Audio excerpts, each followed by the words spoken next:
सतनाम श्री वाहिगुरु साहिब जीओ। अड़िल लैलावा तै थान गए पुन सिवर में, बसी गोड़ा का पई आन निज ठावर में। तिमर त्रिजामा छाए अज्ञा अज्ञान ज्यों, हो विषे मनोरथ अनिक सो उडगन चमक त्यों। वाहिगुरु जी का खालसा वाहिगुरु जी की फतेह। जोगा जोगा टल सतगुरु श्री गुरु ग्रंथ साहिब जी महाराज जी की पवित्र हजूरी च पिछले पैरां दे सजे हुए दीवाना च हाजरियां भर रही गुरु की साजी और नवाजी हुई। गुरु का खास रूप गुरु खालसा साध संगत जीओ तंता दे पात्र हो। पिछले पैरां दे सजे दीवाना च जुड़ के सतगुरां दी अमृत कथा आदि गुरु जगत गुरु श्री गुरु नानक देव साहिब जी महाराज जी की जन्म साखी दी चल रही लड़ीवार कथा बहुत ही अदब सत्कार शरदा सहित आप जी सरवण कर रहे। जगत गुरु गुरु नानक साहब सच्चे पातशाह जी महाराज जी के विआह का प्रसंग जो महाकवि कविराज भाई साहब भाई संतोख सिंह जी ने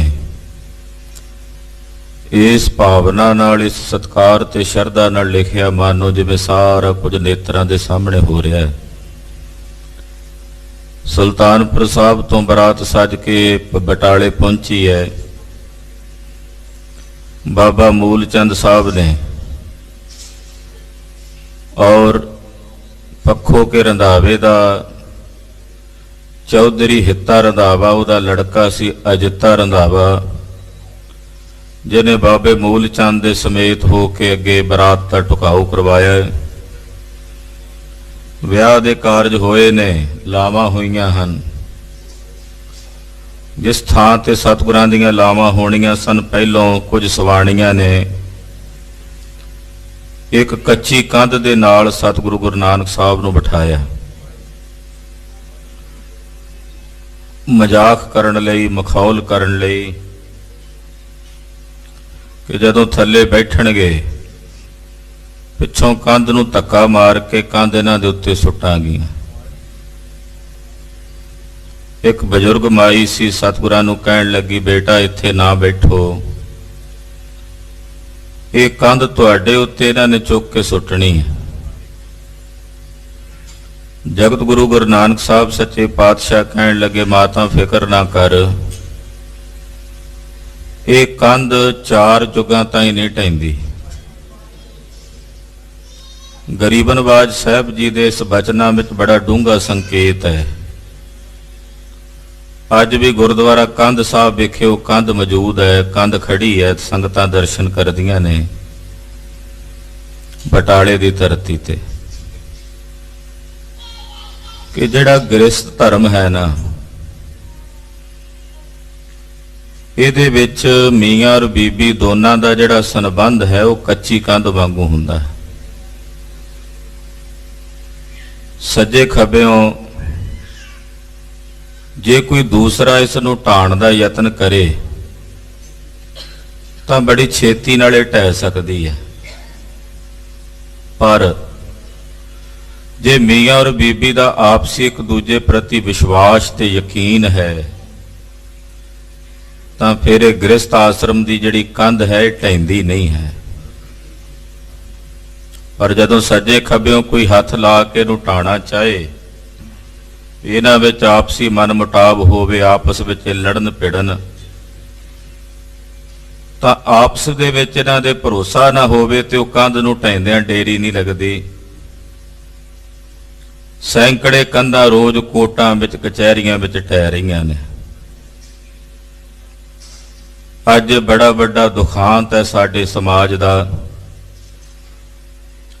ਸ਼ਾਇਦ ਪੱਛਮੀ ਸਭਿਅਤਾ ਦੇ ਦੇਸ਼ਾਂ ਵਿੱਚ ਵੀ ਇੰਨਾ ਕੁਝ ਨਹੀਂ ਹੋ ਰਿਹਾ ਹੋਣਾ ਜਿੰਨਾ ਅੱਜ ਸਾਡੇ ਸਮਾਜ ਦੇ ਵਿੱਚ ਹੋ ਰਿਹਾ ਹੈ।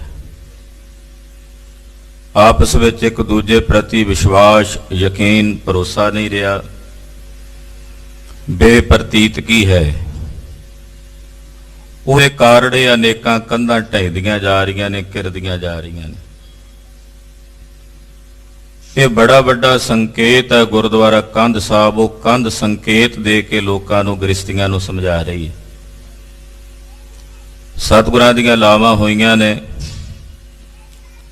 ਲਾਵਾਂ ਤੋਂ ਪਰੰਤ ਗਰੀਬ ਨਵਾਜ ਪਾਤਸ਼ਾਹ ਜੀ ਦਾ ਜਿੱਥੇ ਪੜਾਅ ਸੀ, ਕਿਉਂਕਿ ਰਾਤ ਦੇ ਸਮੇਂ ਉਹਨਾਂ ਵੇਲਿਆਂ 'ਚ ਲਾਵਾਂ ਹੁੰਦੀਆਂ ਸੀ,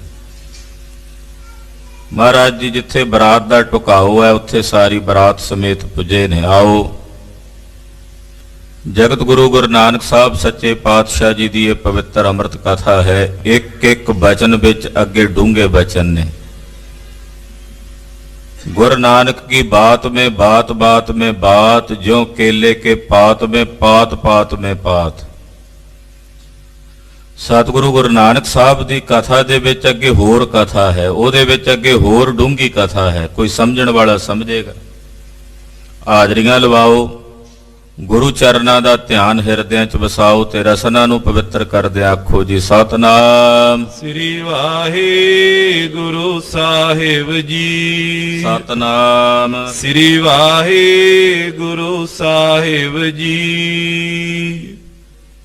ਅੜਿਲ ਲੈ ਲਾਵਾਂ ਤੈ ਥਾਨ ਗਏ ਪੁਨ ਸਿਵਰ ਮੈਂ। ਲਾਵਾ ਲੈਣ ਤੋਂ ਪਰੰਤ ਸਤਿਗੁਰੂ ਗੁਰੂ ਨਾਨਕ ਸਾਹਿਬ ਜੀ ਜਿੱਥੇ ਮਹਾਰਾਜ ਜੀ ਦਾ ਪੜਾਅ ਸੀ, ਯਾਨੀ ਕਿ ਜਿਸ ਜਗ੍ਹਾ ਤੇ ਬਰਾਤ ਦਾ ਟੁਕਾਓ ਕਰਵਾਇਆ ਹੋਇਆ ਸੀ, ਸਤਿਗੁਰੂ ਜੀ ਵਾਪਸ ਉਸ ਸਥਾਨ ਤੇ ਆਏ ਹਨ।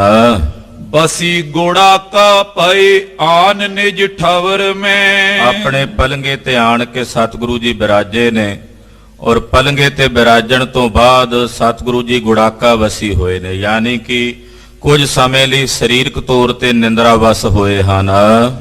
ਤਿਮਰ ਤ੍ਰਿਜਾਮਾ ਛਾਏ ਅੱਗੇ ਅਗਿਆਨ ਜਿਉ। ਚਾਰੇ ਪਾਸੇ ਬਹੁਤ ਜ਼ਿਆਦਾ ਹਨੇਰਾ ਛਾਇਆ ਕਿਉਂਕਿ ਰਾਤ ਦਾ ਵੇਲਾ ਹੈ।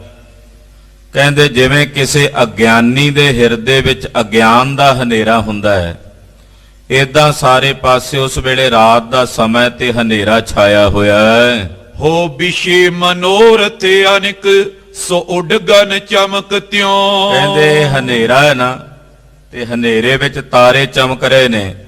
ਇਸੇ ਤਰ੍ਹਾਂ ਕਹਿੰਦੇ ਜਿਵੇਂ ਅਗਿਆਨੀ ਦੇ ਹਿਰਦੇ 'ਚ ਅਗਿਆਨਤਾ ਦਾ ਜਦੋਂ ਹਨੇਰਾ ਛਾਂਦਾ ਹੈ ਤਾਂ ਉਹਦੇ ਅੰਦਰ ਅਨੇਕ ਪ੍ਰਕਾਰ ਦੇ ਵਿਸ਼ਿਆਂ ਦੇ ਜਿਹੜੇ ਤਾਰੇ ਨੇ ਉਹ ਚਮਕਦੇ ਨੇ, ਟਿਮਟਮਾਉਂਦੇ ਨੇ।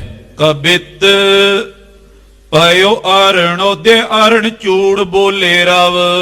ਰਾਤ ਬੀਤ ਗਈ ਹੈ, ਆਕਾਸ਼ ਵਿੱਚ ਸੂਰਜ ਚੜ੍ਹਿਆ ਹੈ ਤੇ ਅਰਣ ਚੂੜ ਕਹਿੰਦੇ ਨੇ ਕੁੱਕੜਾਂ ਨੂੰ। ਜਦੋਂ ਥੋੜੀ ਥੋੜੀ ਲੋ ਲੱਗੀ ਹੈ ਤੇ ਕੁੱਕੜਾਂ ਨੇ ਬਾਂਗ ਦਿੱਤੀ ਹੈ। ਖੀਰੇ ਆਰ ਬਿੰਦ ਪਰ ਸਾਰੰਗ ਸੋ ਢੋਲਈ। ਕਮਲ ਦੇ ਫੁੱਲ ਖਿੜੇ ਨੇ ਸੂਰਜ ਦੇ ਚੜ੍ਹਦਿਆਂ, ਔਰ ਉਹਨਾਂ ਖਿੜੇ ਹੋਏ ਕਮਲ ਦੇ ਫੁੱਲਾਂ ਦੇ ਉੱਤੇ ਸਾਰੰਗ ਕਹਿੰਦੇ ਨੇ ਭੌਰਿਆਂ ਨੂੰ। ਭੌਰੇ ਜਿਹੜੇ ਨੇ ਉਹਨਾਂ ਦੇ ਉੱਤੇ ਮੰਡਰਾ ਰਹੇ ਹਨ। ਪ੍ਰਾਚੀ ਪੀਏ ਰਾਨੀ ਚਾਰੂ ਚਟਿਕਾ ਚੂਚਾਨੀ। ਪੂਰਬ ਦਿਸ਼ਾ ਵਾਲਾ ਜਿਹੜਾ ਪਾਸਾ ਹੈ, ਚੜ੍ਹਦੇ ਵਾਲਾ ਪਾਸਾ, ਉਹ ਪੀਲੇ ਰੰਗ ਦੀ ਨਜ਼ਰ ਆ ਰਹੀ ਹੈ। ਮਾਂ ਕਵੀ ਜੀ ਕੈਸੇ ਸੁੰਦਰ ਅਲੰਕਾਰ ਬਨ ਕੇ ਚੜ੍ਹਦੀ ਸਵੇਰ ਦੇ ਦਰਸ਼ਨ ਕਰਾ ਰਹੇ ਨੇ ਵੀ ਮਹਾਰਾਜ ਜੀ ਬਿਰਾਜੇ ਹੋਏ ਸੀ। ਦਿਨ ਚੜ੍ਹਿਆ, ਪੂਰਬ ਦਿਸ਼ਾ ਵਾਲੇ ਪਾਸੇ ਦਾ ਜਿਹੜਾ ਨਜ਼ਾਰਾ ਹੈ ਉਹ ਪੀਲੇ ਰੰਗ ਦਾ ਹੈ। ਪੀਆ ਰਾਨੀ, ਪੀਲੇ ਰੰਗ ਦੀ ਕਹਿੰਦੇ ਉਹ ਪੂਰਬਲੀ ਬਾਹੀ ਨਜ਼ਰ ਆ ਰਹੀ ਹੈ। ਔਰ ਉਧਰ ਨਾਲ ਨਾਲ ਚਿੜੀਆਂ ਚੌਂਕ ਰਹੀਆਂ ਹਨ। ਚਿੜੀ ਚਹੁਕੀ, ਪੌ ਫੁੱਟੀ, ਵਗਨ, ਬਹੁਤ ਤਰੰਗ, ਇਹੋ ਜਿਹਾ ਸੋਹਣਾ ਮਾਹੌਲ ਬਣਿਆ। ਚਿੜੀਆਂ ਚੋਹ ਚੁਹਾ ਰਹੀਆਂ ਨੇ। ਬਾਨੀ ਚੱਕਰਵਾਕ ਮਿਲੇ ਬੋਲ ਬੋਲ ਕੇ ਕਲੋਲਈ। ਚੱਕਰਵਾਕ, ਚਕਵੇ ਤੇ ਚਕਵੀਆਂ ਬੋਲ ਬੋਲ ਕੇ ਆਪਸ ਵਿੱਚ ਮਿਲ ਰਹੇ ਨੇ, ਕਿਉਂਕਿ ਰਾਤ ਨੂੰ ਚਕਵੇ ਤੇ ਚਕਵੀਆਂ ਵਿਛੜ ਜਾਂਦੇ ਨੇ। ਸੂਰਜ ਚੜ੍ਹਦਾ ਹੈ ਤਾਂ ਉਹ ਚਕਵੇ ਤੇ ਚਕਵੀਆਂ ਆਪਸ ਵਿੱਚ ਮਿਲਦੇ ਨੇ, ਕਲੋਲਾਂ ਕਰਦੇ ਹਨ। ਪਾਜੇ ਦੂਤ ਚੋਰਪੁਰ ਗ੍ਰਾਮਨ ਕੋ ਛੋਰ ਛੋਰ। ਜਿਹੜੇ ਚੋਰ ਹੁੰਦੇ ਆ ਰਾਤ ਦੇ ਹਨੇਰੇ 'ਚ ਚੋਰੀਆਂ ਕਰਨ ਵਾਲੇ, ਜਦੋਂ ਦਿਨ ਚੜਿਆ ਤੇ ਉਹ ਚੋਰ ਨਗਰਾਂ ਨੂੰ ਛੱਡ ਕੇ ਆਪੋ ਆਪਣੀਆਂ ਥਾਵਾਂ ਨੂੰ ਭੱਜ ਗਏ। ਭਾਨ ਕਰ ਦੋਰੀ ਗੈਨ ਸੰਖ ਮੁਖ ਬੋਲਈ। ਆਕਾਸ਼ ਦੇ ਵਿੱਚ ਜਦੋਂ ਸੂਰਜ ਦੀ ਰੌਸ਼ਨੀ ਦੌੜੀ ਹੈ, ਉਧਰ ਮੰਦਰਾਂ ਦੇ ਵਿੱਚ ਸੰਖਾਂ ਦੇ ਵੱਜਣ ਦੀ ਆਵਾਜ਼ ਆ ਰਹੀ ਹੈ। ਸੰਖ ਗੂੰਜ ਰਹੇ ਨੇ, ਟੱਲ ਖੜਕਣ ਲੱਗੇ ਨੇ। ਉਡਗਨ ਸਨ ਪਇਓ ਤਿਮਰ ਨਿਧਨ ਕਨ। ਕਹਿੰਦੇ ਆਕਾਸ਼ ਵਿੱਚ ਜਿਹੜੇ ਤਾਰੇ ਚਮਕਦੇ ਸੀ, ਸੂਰਜ ਦੇ ਚੜ੍ਹਨ ਨਾਲ ਉਹ ਤਾਰਿਆਂ ਦਾ ਨਿਧਨ ਹੋ ਗਿਆ। ਨਿਧਨ ਦਾ ਮਤਲਬ ਹੁੰਦਾ ਵੀ ਉਹ ਤਾਰੇ ਖਤਮ ਹੋ ਗਏ ਨੇ, ਅੰਧਕਾਰ ਤੇ ਹਨੇਰਾ ਚਲਾ ਗਿਆ। ਗਿਆਨ ਜੈਸੇ ਮੋਹ ਸੈਨ ਹਨੇ ਚੱਕ ਝੋਲਈ। ਜਿਵੇਂ ਗਿਆਨ ਮੋਹ ਨੂੰ ਸੈਨਾ ਸਮੇਤ ਮਾਰ ਮੁਕਾਉਂਦਾ ਨਾ, ਜਦੋਂ ਗਿਆਨ ਆ ਜੇ ਤੇ ਮੋਹ ਨਹੀਂ ਰਹਿੰਦਾ। ਜਿਵੇਂ ਗਿਆਨ ਮੋਹ ਨੂੰ ਮਾਰ ਮੁਕਾਉਂਦਾ ਹੈ, ਏਦਾਂ ਸੂਰਜ ਦੀ ਰੌਸ਼ਨੀ ਨੇ, ਚਾਨਣੇ ਨੇ ਆਕਾਸ਼ ਵਿੱਚ ਫੈਲੇ ਹੋਏ ਹਨੇਰੇ ਨੂੰ ਮੁਕਾ ਦਿੱਤਾ ਹੈ। ਸੋਰਠਾ ਨਿੰਦਰਾ ਤਜੀ ਦਿਆਰ ਜਿਉ ਗਿਆਨੀ ਹਿਤ ਅੰਗਨਾ। ਰਾਤ ਨੂੰ ਲੇਟ ਤਾਈਂ ਸਤਿਗੁਰੂ ਸੱਚੇ ਪਾਤਸ਼ਾਹ ਜੀ ਬਿਰਾਜੇ ਸਨ ਲਾਵਾਂ ਤੋਂ ਬਾਅਦ। ਇਸ ਕਰਕੇ ਅੱਜ ਥੋੜੀ ਜੀ ਜਦੋਂ ਲੋ ਲੱਗੀ ਹੈ, ਦਿਨ ਚੜਿਆ, ਫਿਰ ਮਹਾਰਾਜ ਗੁਰੂ ਨਾਨਕ ਸਾਹਿਬ ਜੀ ਜਾਗੇ ਨੇ, ਨੇਤਰ ਖੋਲੇ ਨੇ, ਨਿੰਦਰਾ ਦਾ ਤਿਆਗ ਕੀਤਾ ਹੈ। ਜਿਵੇਂ ਕੋਈ ਗਿਆਨਵਾਨ ਗਿਆਨੀ ਇਸਤਰੀ ਦੇ ਮੋਹ ਦਾ ਤਿਆਗ ਕਰਦਾ ਹੈ, ਏਦਾਂ ਸਤਿਗੁਰੂ ਜੀ ਨੇ ਨਿੰਦਰਾ ਦਾ ਤਿਆਗ ਕੀਤਾ ਹੈ। ਜਾਗਰਤਤਾ ਤਨ ਧਾਰ ਜਿਉ ਆਨੰਦਤਾ ਭਗਤ ਮੈਂ। ਜਾਗਰਤ ਅਵਸਥਾ ਨੂੰ ਸਤਿਗੁਰਾਂ ਨੇ ਧਾਰਨ ਕੀਤਾ, ਜਿਵੇਂ ਭਗਤੀ ਦੇ ਵਿੱਚ ਆਨੰਦ ਦੀ ਅਵਸਥਾ ਵਰਤਦੀ ਹੈ, ਏਦਾਂ ਸਤਿਗੁਰੂ ਜੀ ਨੇ ਜਾਗਰਤ ਦੀ ਅਵਸਥਾ ਦੇ ਵਿੱਚ ਪ੍ਰਵੇਸ਼ ਕੀਤਾ ਹੈ। ਚਿਤਰ ਪਦਾ ਛੰਦ ਕੀਨ ਇਸ਼ਨਾਨ ਦਿਓ ਪੁੰਨ ਦਾਨ। ਸਤਿਗੁਰੂ ਗੁਰੂ ਨਾਨਕ ਸਾਹਿਬ ਜੀ ਨੇ ਇਸ਼ਨਾਨ ਪਾਨ ਕੀਤਾ ਹੈ, ਇਸ਼ਨਾਨ ਕਰਕੇ ਬਹੁਤੇ ਜੀਵਾਂ ਨੂੰ ਦਾਨ ਦੇ ਕੇ ਨਵਾਜਿਆ ਹੈ। ਸਮਾਨ ਸੁਮਾਨ ਸੁਰਾਗੇ ਦੁਐਖਾ। ਐਸੇ ਸਤਿਗੁਰੂ ਜੀ ਜਿਹੜੇ ਰਾਗ ਔਰ ਦੁਐਸ਼ ਦੋਨਾਂ ਵਿੱਚ ਇੱਕ ਸਮਾਨ ਬਿਰਤੀ ਰੱਖਦੇ ਨੇ। ਅਕਸਰ ਸਾਡੇ ਵਿੱਚ ਰਾਗ ਤੇ ਦੁਐਸ਼ ਦੀਆਂ ਦੋ ਬਿਰਤੀਆਂ ਵਿੱਚ ਦੋਵੇਂ ਵੇਲੇ ਵੱਖੋ ਵੱਖਰੇ ਭਾਵ ਹੁੰਦੇ ਨੇ। ਕੋਈ ਆਪਣਾ ਹੋਵੇ ਉਹਦੇ ਪ੍ਰਤੀ ਲਗਾਵ ਹੁੰਦਾ ਹੈ, ਕੋਈ ਬਗਾਨਾ ਹੁੰਦਾ ਤਾਂ ਉਹਦੇ ਪ੍ਰਤੀ ਦੁਐਸ਼ ਹੁੰਦੀ ਹੈ। ਸਤਿਗੁਰੂ ਸੱਚੇ ਪਾਤਸ਼ਾਹ ਜੀ ਮਹਾਰਾਜ ਜੀ ਦੇ ਅੰਦਰ ਰਾਗ ਔਰ ਦੁਐਸ਼ ਦੋਨਾਂ ਦੇ ਵਿੱਚ ਇੱਕ ਸਮਾਨ ਬਿਰਤੀ ਹੈ। ਕੋਈ ਆਪਣਾ ਆ ਜਾਏ ਉਹਨੂੰ ਵੀ ਉਸੇ ਦ੍ਰਿਸ਼ਟੀ ਨਾਲ ਵੇਖਦੇ ਨੇ, ਕੋਈ ਬਗਾਨਾ ਆ ਜਾਏ ਉਹਨੂੰ ਵੀ ਉਸੇ ਦ੍ਰਿਸ਼ਟੀ ਨਾਲ ਹੀ ਵੇਖਦੇ ਹਨ। ਧਾਰ ਦਕੂਲ ਪਲੇ ਭਵ ਮੂਲ। ਸੰਸਾਰ ਦੇ ਮੂਲ ਜਿਨ੍ਹਾਂ ਤੋਂ ਇਹ ਸਾਰਾ ਸੰਸਾਰ ਪੈਦਾ ਹੋਇਆ, ਐਸੇ ਜਗਤ ਗੁਰੂ ਗੁਰੂ ਨਾਨਕ ਪਾਤਸ਼ਾਹ ਨੇ ਆਪਣੇ ਸਰੀਰ ਉੱਤੇ ਸੋਹਣੇ ਵਸਤਰ ਧਾਰਨ ਕੀਤੇ ਹਨ। ਹਰੇ ਤਨ ਸੂਲਨ ਕਿੰਕਰ ਸ਼ੇਖਾ। ਐਸੇ ਸਤਿਗੁਰੂ ਜੋ ਆਪਣਿਆਂ ਸੇਵਕਾਂ ਦੇ ਸੂਲ ਹਰਨ ਵਾਲੇ ਨੇ, ਆਪਣਿਆਂ ਸੇਵਕਾਂ ਦੇ ਦੁੱਖਾਂ ਨੂੰ ਨਿਵਾਰਨ ਵਾਲੇ ਹਨ। ਬੇਦਿਨ ਬੰਸ਼ ਸਰੋਜਨ ਸੂਰਜ। ਬੇਦੀਆਂ ਦੀ ਬੰਸ ਰੂਪੀ ਕਮਲ ਦੇ ਫੁੱਲਾਂ ਲਈ ਜਗਤ ਗੁਰੂ ਗੁਰੂ ਨਾਨਕ ਸਾਹਿਬ ਜੀ ਸੂਰਜ ਦੇ ਸਮਾਨ ਹਨ। ਊਖਨ ਊਖਤ ਸੋਏ ਵਿਸ਼ੇਖਾ। ਸਰੀਰ ਉੱਤੇ ਬੜੇ ਸੋਹਣੇ ਆਭੂਸ਼ਣ ਗਹਿਣੇ ਜਗਤ ਗੁਰੂ ਗੁਰੂ ਨਾਨਕ ਪਾਤਸ਼ਾਹ ਨੇ ਧਾਰਨ ਕੀਤੇ ਹੋਏ ਨੇ, ਜੋ ਸ਼ੋਭਨੀਕ ਹੋ ਰਹੇ ਨੇ। ਰੂਪ ਅਨੂਪਮ ਸ਼ਾਂਤ ਮਨੋ। ਅਨੂਪ ਰੂਪ ਹੈ ਸਤਿਗੁਰੂ ਸੱਚੇ ਪਾਤਸ਼ਾਹ ਦਾ, ਮਾਨੋ ਸ਼ਾਂਤੀ ਸਵਰੂਪ ਨੇ। ਕੀਏ ਗਿਆਨ ਅਚਾਦਨ ਜਿਉ ਧਰ ਬੇਖਾ। ਕਹਿੰਦੇ ਮਾਨੋ ਸ਼ਾਂਤ ਔਰ ਗਿਆਨਮਈ ਸਵਰੂਪ ਨੂੰ ਬਾਹਰੋਂ ਬਸਤਰਾਂ ਨੇ ਕੱਜਿਆ ਹੋਇਆ। ਬਾਹਰ ਬਸਤਰ ਨੇ ਔਰ ਉਹਨਾਂ ਬਸਤਰਾਂ ਦੇ ਥੱਲੇ ਮਹਾਨ ਗਿਆਨ ਤੇ ਸ਼ਾਂਤੀ ਕੱਜੀ ਹੋਈ ਹੈ। ਸਵਈਆ ਸੀਸ ਬਦਾ ਸਿਰ ਪੇਚ ਪਾਬੇ। ਸਤਿਗੁਰੂ ਜੀ ਦੇ ਸੀਸ ਉੱਤੇ ਬੱਧਾ ਹੋਇਆ ਸਿਰ ਪੇਚ, ਦਸਤਾਰ ਸ਼ੋਭਨੀਕ ਹੋ ਰਹੀ ਹੈ, ਫਬ ਰਹੀ ਹੈ। ਗਰਮਾਲ ਬਨੀ ਮੁਕ ਤਾਲਨ ਕੀ। ਗੁਰਦੇਵ ਦੇ ਗਲ ਦੇ ਵਿੱਚ, ਕੰਠ ਦੇ ਵਿੱਚ ਬੜੇ ਸੁੰਦਰ ਸੁੱਚੇ ਮੋਤੀਆਂ ਦੀ ਮਾਲਾ ਉਹ ਛਾਤੀ ਦੇ ਉੱਤੇ ਗਲ ਵਿੱਚ ਸ਼ੋਭਨੀਕ ਹੋ ਰਹੀ ਹੈ। ਲੋਚਨ ਲੋਲ ਵੀ ਲੋਕਤ ਲੋਕਨ। ਸਤਿਗੁਰੂ ਜੀ ਦੇ ਨੇਤਰ ਬੜੇ ਹੀ ਸੁੰਦਰ ਨੇ, ਸੋਹਣੀਆਂ ਅੱਖਾਂ ਵਾਲੇ, ਸੋਹਣਿਆਂ ਨੈਣਾਂ ਵਾਲੇ ਸਤਿਗੁਰੂ ਜੀ ਜਿਸ ਵੱਲ ਵੀ ਵੇਖਦੇ ਨੇ ਆਪਣੇ ਸੁੰਦਰ ਨੇਤਰਾਂ ਨਾਲ। ਪੀਰ ਹਾਰੇ ਅਗ ਜਾਲਨ ਕੀ। ਅਨੇਕਾਂ ਪਾਪੀਆਂ ਦੀ ਪੀੜਾ ਨੂੰ ਹਰ ਲੈਂਦੇ ਨੇ, ਅਨੇਕਾਂ ਦੇ ਦੁੱਖਾਂ ਨੂੰ ਹਰ ਲੈਂਦੇ ਨੇ ਜਿਸ ਵੱਲ ਵੀ ਵੇਖਦੇ ਨੇ।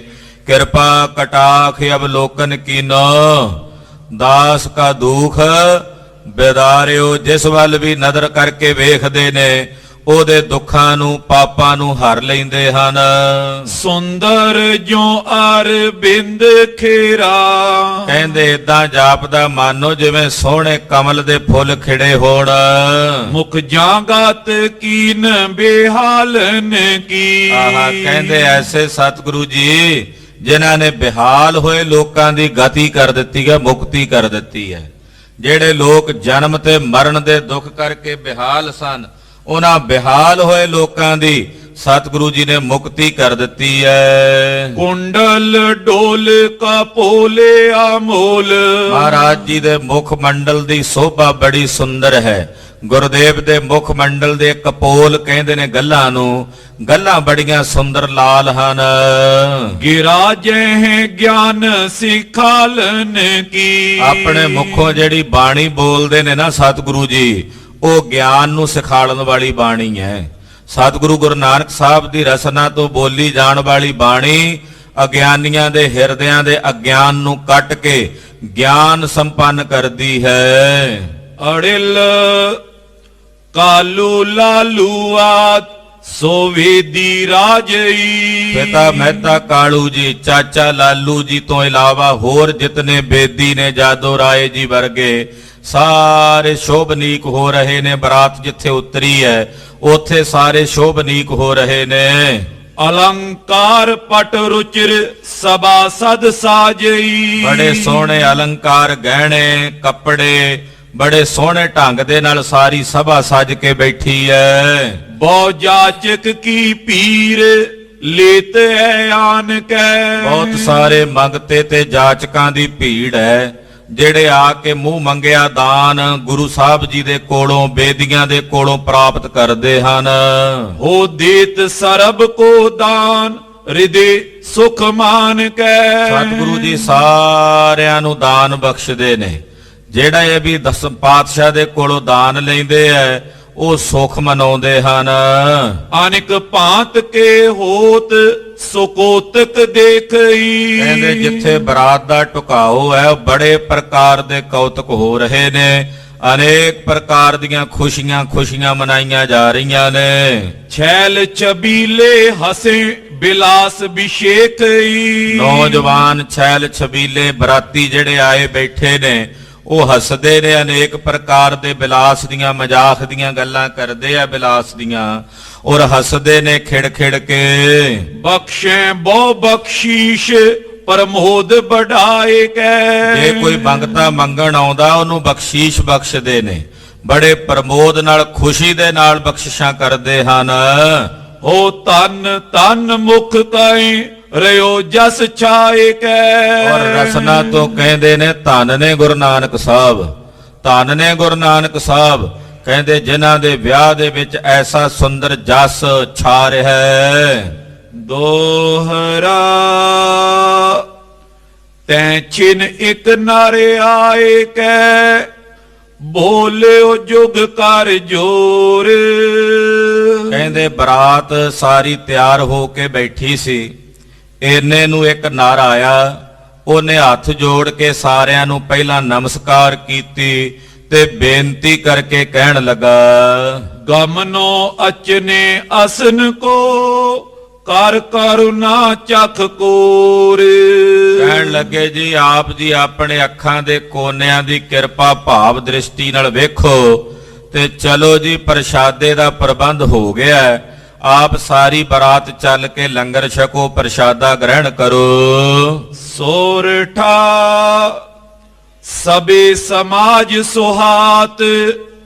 ਕਾਲੂ ਕੀਨ ਰਜਾਏ ਤਬ। ਜਦੋਂ ਇਹ ਸੁਣਿਆ ਬਾਬੇ ਮੂਲ ਚੰਦ ਨੇ ਭੇਜਿਆ ਸੀ ਇਸ ਬੰਦੇ ਨੂੰ, ਪਿਤਾ ਮਹਿਤਾ ਕਾਲੂ ਜੀ ਨੇ ਸਾਰੇ ਬਰਾਤੀਆਂ ਨੂੰ ਹੁਕਮ ਕੀਤਾ, ਦੂਲੇ ਸਹਿਤ ਬਰਾਤ ਗਮਨੇ ਮੂਲੇ ਕੇ ਸਦਨ। ਕਹਿੰਦੇ ਜੀ ਚਲੋ ਸਾਰੀ ਬਰਾਤ ਲਾੜੇ ਦੇ ਸਮੇਤ ਦੁਲਹੇ ਦੇ ਸਮੇਤ ਚੱਲੀਏ।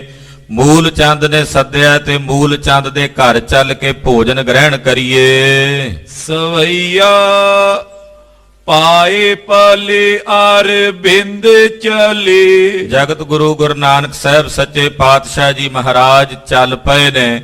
ਜੋ ਸੋਹਣੇ ਸੋਹਣੇ ਚਰਨ ਕਮਲਾਂ ਦੇ ਨਾਲ ਪਾਤਸ਼ਾਹ ਜੀ ਟੁਰਦੇ ਹਨ। ਗਤਮੰਦ ਮਨੋਹਰ ਹੈ ਸੁੰਦਰੀ। ਸਤਿਗੁਰੂ ਜੀ ਲਾੜੇ ਦੇ ਰੂਪ ਵਿੱਚ ਨਾਲ ਜਾ ਰਹੇ ਨੇ। ਬੜੀ ਸੋਹਣੀ ਚਾਲ ਹੈ ਸਤਿਗੁਰਾਂ ਦੀ। ਜਦੋਂ ਚੱਲਦੇ ਨੇ ਤੇ ਸਤਿਗੁਰੂ ਜਿਹੜੇ ਚਰਨ ਜ਼ਮੀਨ ਤੇ ਧਰਦੇ ਐ, ਉਹਨਾਂ ਚਰਨਾਂ ਵੱਲ ਜਦੋਂ ਕੋਈ ਵੇਖਦਾ ਤਾਂ ਉਹਦਾ ਮਨ ਹਰਿਆ ਜਾਂਦਾ ਹੈ। ਗੁਰੂ ਨਾਨਕ ਪਾਤਸ਼ਾਹ ਦੇ ਚਰਨਾਂ ਵੱਲ ਜਿਹੜਾ ਵੀ ਤੱਕਦਾ ਹੈ ਉਹਦਾ ਮਨ ਹਰਿਆ ਜਾਂਦਾ ਹੈ। ਐਸੀ ਸੋਹਣੀ ਸੁੰਦਰ ਚਾਲ ਨਾਲ ਜਗਤ ਗੁਰੂ ਦੇਵ ਚੱਲਦੇ ਜਾ ਰਹੇ ਨੇ। ਬਾਹੂ ਵਿਸ਼ਾਲ ਕੀ ਊਰ ਬਨਾ। ਮਹਾਰਾਜ ਸੱਚੇ ਪਾਤਸ਼ਾਹ ਦੀਆਂ ਲੰਮੀਆਂ ਬਾਹਾਂ ਹਨ। ਮੋਢਿਆਂ ਦੇ ਡੋਲਿਆਂ ਦੇ ਨਾਲ ਸਤਿਗੁਰੂ ਜੀ ਦੇ ਬਹੂਟੇ ਬੱਧੇ ਹੋਏ ਨੇ, ਜਿਨ੍ਹਾਂ ਨੂੰ ਅੰਗਦ ਵੀ ਕਹਿੰਦੇ ਨੇ। ਅੰਗਦ ਦੇ ਬਹੂਟੇ ਮਹਾਰਾਜ ਜੀ ਦੇ ਡੋਲਿਆਂ ਨਾਲ ਬੱਧੇ ਹੋਏ ਨੇ। ਅੰਗੂਰੀ ਨਗ ਕੰਚਨ ਕੀ ਮੁੰਦਰੀ। ਮਹਾਰਾਜ ਜੀ ਦੇ ਉਂਗਲਾਂ ਦੇ ਵਿੱਚ ਸੋਹਣਿਆਂ ਨਗਾਂ ਵਾਲੀਆਂ ਮੁੰਦਰੀਆਂ ਪਾਈਆਂ ਹੋਈਆਂ ਨੇ। ਧਰਮ ਦਾਤਨ ਸੋ ਮੁਸਕਾਤ। ਗੁਰਦੇਵ ਦੇ ਉੱਚੇ ਮੋਢੇ ਹਨ। ਮੁਖ ਮੰਡਲ ਦੇ ਵਿੱਚ ਸਤਿਗੁਰਾਂ ਦੇ ਦੰਦਾਂ ਦੀ ਜਿਹੜੀ ਲੜੀ ਹੈ, ਜਦੋਂ ਮੁਸਕਰਾਉਂਦੇ ਨੇ ਨਾ, ਏਦਾਂ ਜਾਪਦਾ ਜਿਵੇਂ ਅਨਾਰ ਦੇ ਦਾਣੇ ਇਕੱਠੇ ਚਮਕ ਰਹੇ ਨੇ। ਦੂਜਾ ਕਹਿੰਦਾ ਨਾ ਬਈ, ਮੈਨੂੰ ਤਾਂ ਏਦਾਂ ਜਾਪਦਾ ਜਿਵੇਂ ਹੀਰਿਆਂ ਦੀ ਲੜੀ ਚਮਕ ਰਹੀ ਹੋਵੇ। ਐ ਹੀਰਨ ਪਾਤ ਮਨੋ ਗੁੰਦਰੀ। ਕਹਿੰਦੇ ਏਦਾਂ ਜਾਪਦਾ ਜਿਵੇਂ ਹੀਰਿਆਂ ਨੂੰ ਗੁੰਦ ਕੇ ਗੁਰੂ ਨਾਨਕ ਸਾਹਿਬ ਦੇ ਮੁਖ 'ਚ ਰੱਖਿਆ ਹੋਵੇ। ਇੰਨੇ ਸੋਹਣੇ ਦੰਦ ਨੇ ਮਹਾਰਾਜ ਜੀ ਦੇ। ਜਦੋਂ ਮੁਸਕਰਾਉਂਦੇ ਆ ਤੇ ਵਿੱਚ ਚਮਕਦੇ ਹਨ। ਉਨਤ ਕੰਧ ਉਦਾਰ ਲੀਲਾਰ ਸੋ।